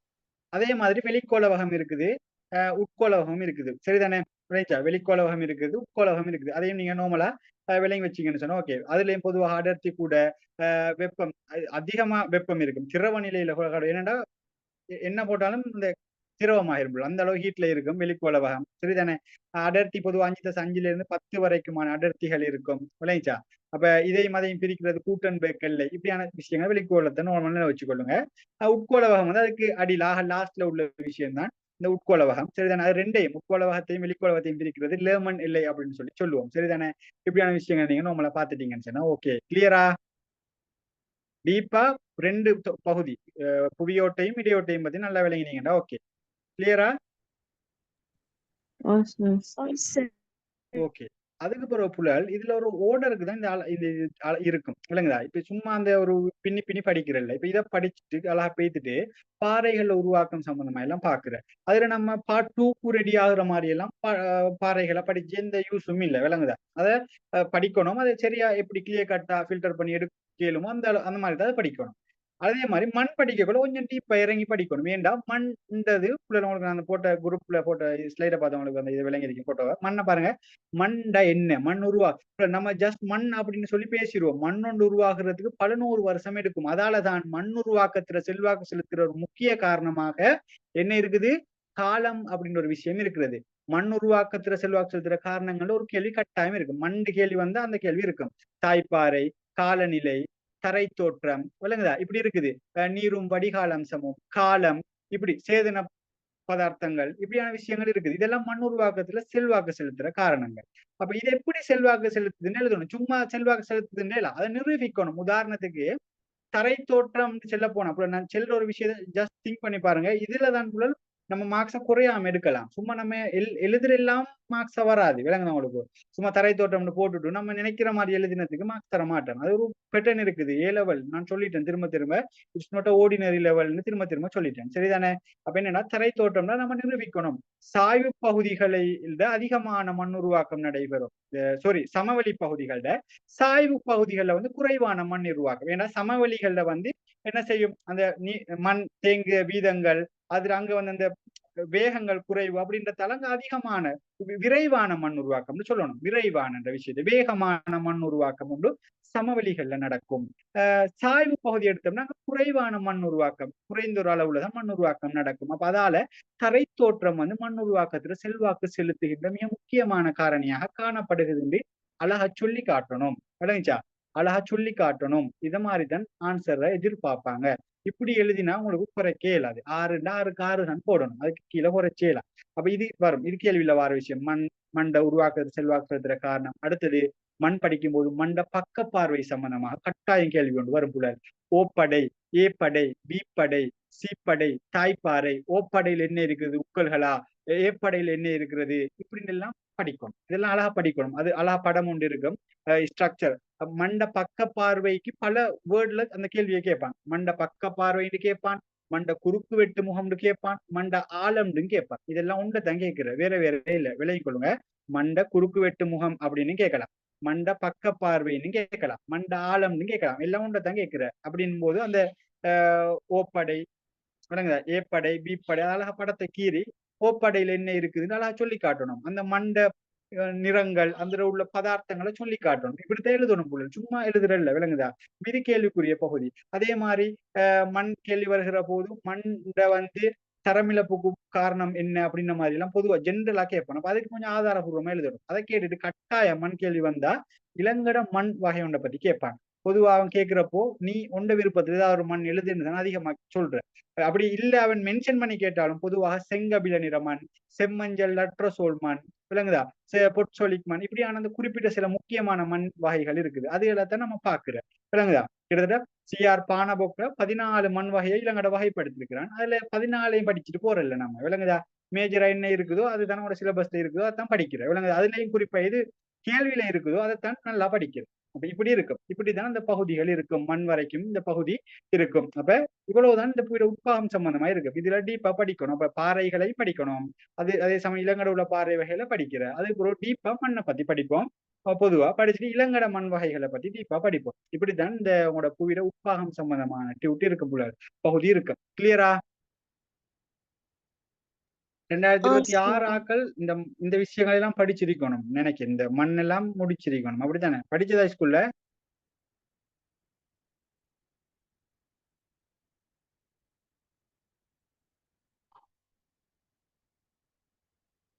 புலர் படிச்சதா ஸ்கூல்ல 2026?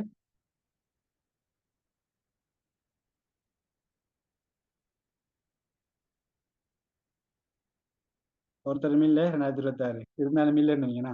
சரி, அப்ப இப்படியான பட்டணங்களை படிச்சு கொண்டு போறப்பல இதுதான் இந்த ஜஸ்ட் புவியோட உள்ளமைப்பு சம்பந்தம். பாருங்க, நம்ம படிக்கிற எல்லாம் புவிக்குள்ளுக்குள்ள விஷயத்தை தான் படிப்போம். மண் புவிக்குள்ளுக்கு, பாறை மண்ணுக்குள்ளுக்கு, புவியோடு இடையோடு, வெளிக்கோளகம் முட்கோளகம் புவிக்குள்ளுக்கு, கணியங்கள் என்ற விஷயம் பார்த்தா புவிக்குள்ளுக்குள்ள கணியங்கள். விளங்குதா? அதான் புவியோட உள்ளமைப்பும் கட்டமைப்பும் அப்படின்ற ஒரு விஷயத்துக்குள்ள பாக்குறேன். விளங்குதா? Very clear. குழம்பிக் கொள்ற அளவுக்கு ஒண்ணுமே இருக்காது. ஜஸ்ட் மண்ணை பத்தி டீப்பா படிங்க. புவியோட உட்பாகம் அதாவது புவியினுடைய கட்டமைப்பு சம்பந்தமாக நல்லா படிங்க. இளங்கட மண் வகை சம்பந்தமா நல்லா படிங்க. பாறைகளை பத்தி நார்மலா MCUக்கு ஏத்த மாதிரி ரெடி பண்ணி வச்சுக்கீங்களா? ஓகே, இவ்வளவுதான் உங்களோட 2வது யூனிட்டா இருக்கும். இதுக்கு நீங்க அள வேண்டிய தேவை இருக்காது. சரி தானே? கிளியரா? ஓகே. எதுவும் டவுட் இருக்குதா? நான் முடிச்சு கொள்ள போறேன். எதுவும் டவுட் இருந்தா கேட்டுக்கொள்ளலாம். சார் உட்பாகத்தில் அடர்த்தி என்ன? உட்பாகத்துல அடர்த்தியா கேக்குறீங்க?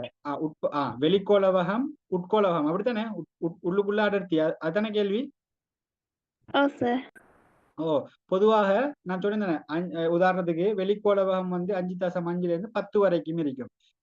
10ல இருந்து கிட்டத்தட்ட ஒரு 13.5 அளவு, கிட்டத்தட்ட 13.5 13.6 அளவுல அடர்த்தி உட்கோளவகத்துல இருக்கும். அதாவது அடர்த்தி கூடிட்டே தான் போய் உட்கோளவகத்துல ஒரு பெரிய ஒரு அடர்த்தி ஒன்று இருக்கும். விளங்கிக் கொள்ளுங்க. சரிதானே? பொதுவா 10 தொடக்கம் 13.6 இல்லாட்டி 13.5 வச்சுக்கொள்ளுங்க. இல்லாட்டி 10+ நினைவு வச்சாலும் உங்களுக்கு சரியா அளவு சரியாட்டி நான் ஒரு ட்ரிக்ஸ் ஒன்று சொல்லி தந்தேன். 10க்கும் அதிகம் அப்படின்ற மாதிரி சொல்லலாம். இல்லாட்டி குத்துமதிப்பா 10 தொடக்கம் 13 வரைக்கும் அப்படின்ற மாதிரியும் சொல்லலாம். கிளியரா? பொதுவா அந்த கூட அடர்த்தி அப்படின்ற விஷயம் ரெஜிஸ்டர் ஆயினா சரிமா? கிளியரா? ஓகே. வேற எதுவும் டவுட்னா கேட்டுக்கொள்ளுங்க. நான் முடிச்சிடறேன். உங்களோட அடுத்த கிளாஸ் நான் இன்ஃபார்ம் பண்ணுவேன் குரூப்ல. சரிதான்? அடுத்த கிளாஸ்ல நான் இந்த இது சம்பந்தமா புவித்தொகுதியிலையும் நல்லா வேலையும் கொடுங்க. அடுத்த கிளாஸ் இம்பார்ட்டன்ட் ஆயிருக்கும். புவித்தொகுதியிலையும் புவிட உள்ளமைப்புலையும் பாஸ் பேப்பர் கேள்வியை பார்த்துட்டு சனத்தொகையை ஸ்டார்ட் பண்ணுவேன். எப்படி? புவித்தொகுதி முதலாவது யூனிட் பார்த்தோம். அதுலயும் 2வது யூனிட் இப்ப நார்மலா பார்த்தோம் இல்லையா? புவிட உட்பாகம் சம்பந்தமாக இதையும் பாஸ் பேப்பர் கேள்வி பார்ப்போம். அதுக்கு முதல்ல நான் மண்ணை பத்தி உங்களுக்கு கொஞ்சம் டீப்பா விளங்கப்படுத்துவேன். மண்ணை கொஞ்சம் விளங்கப்படுத்திட்டு நார்மலா பாஸ் பேப்பர் கேள்வியில பார்ப்போம். பார்த்துட்டு சனத்தொகை ஸ்டார்ட் பண்ற ஐடியா ஒன்று இருக்குது. சரிதானே? ஓகே. அடுத்த கிளாஸ்க்கு நான் உங்களை இன்ஃபார்ம் பண்ணுவேன் குரூப்ல. வேற எந்த டவுட் நான் கேட்டுக்கொள்ளலாம். ஓகே. இந்த 2025 நான் போஸ்டரையும் போட்டிருந்தேன்மா. அதுல தயவு செய்து 26 27 ஆக்கள் ஜாயின் ஆக வேணாம். சரிதானே? 25 ஒன்லி. அதை 25க்குரிய ஒரு ப்ரொஜெக்ட் இதா இருக்குது. உங்களுக்கு 25 ஃப்ரெண்ட்ஸ் யாரும் இருந்தா ஷேர் பண்ணி கொள்ளுங்க. பிரச்சனை இல்லை. சரிதானே? ஓகே. அப்ப அடுத்த கிளாஸ்ல சந்திப்போம். கிளியர் தானே? இந்த படிச்ச விஷயம் கிளியர் தானே? ஓகே. தேங்க்யூ. ஓகே.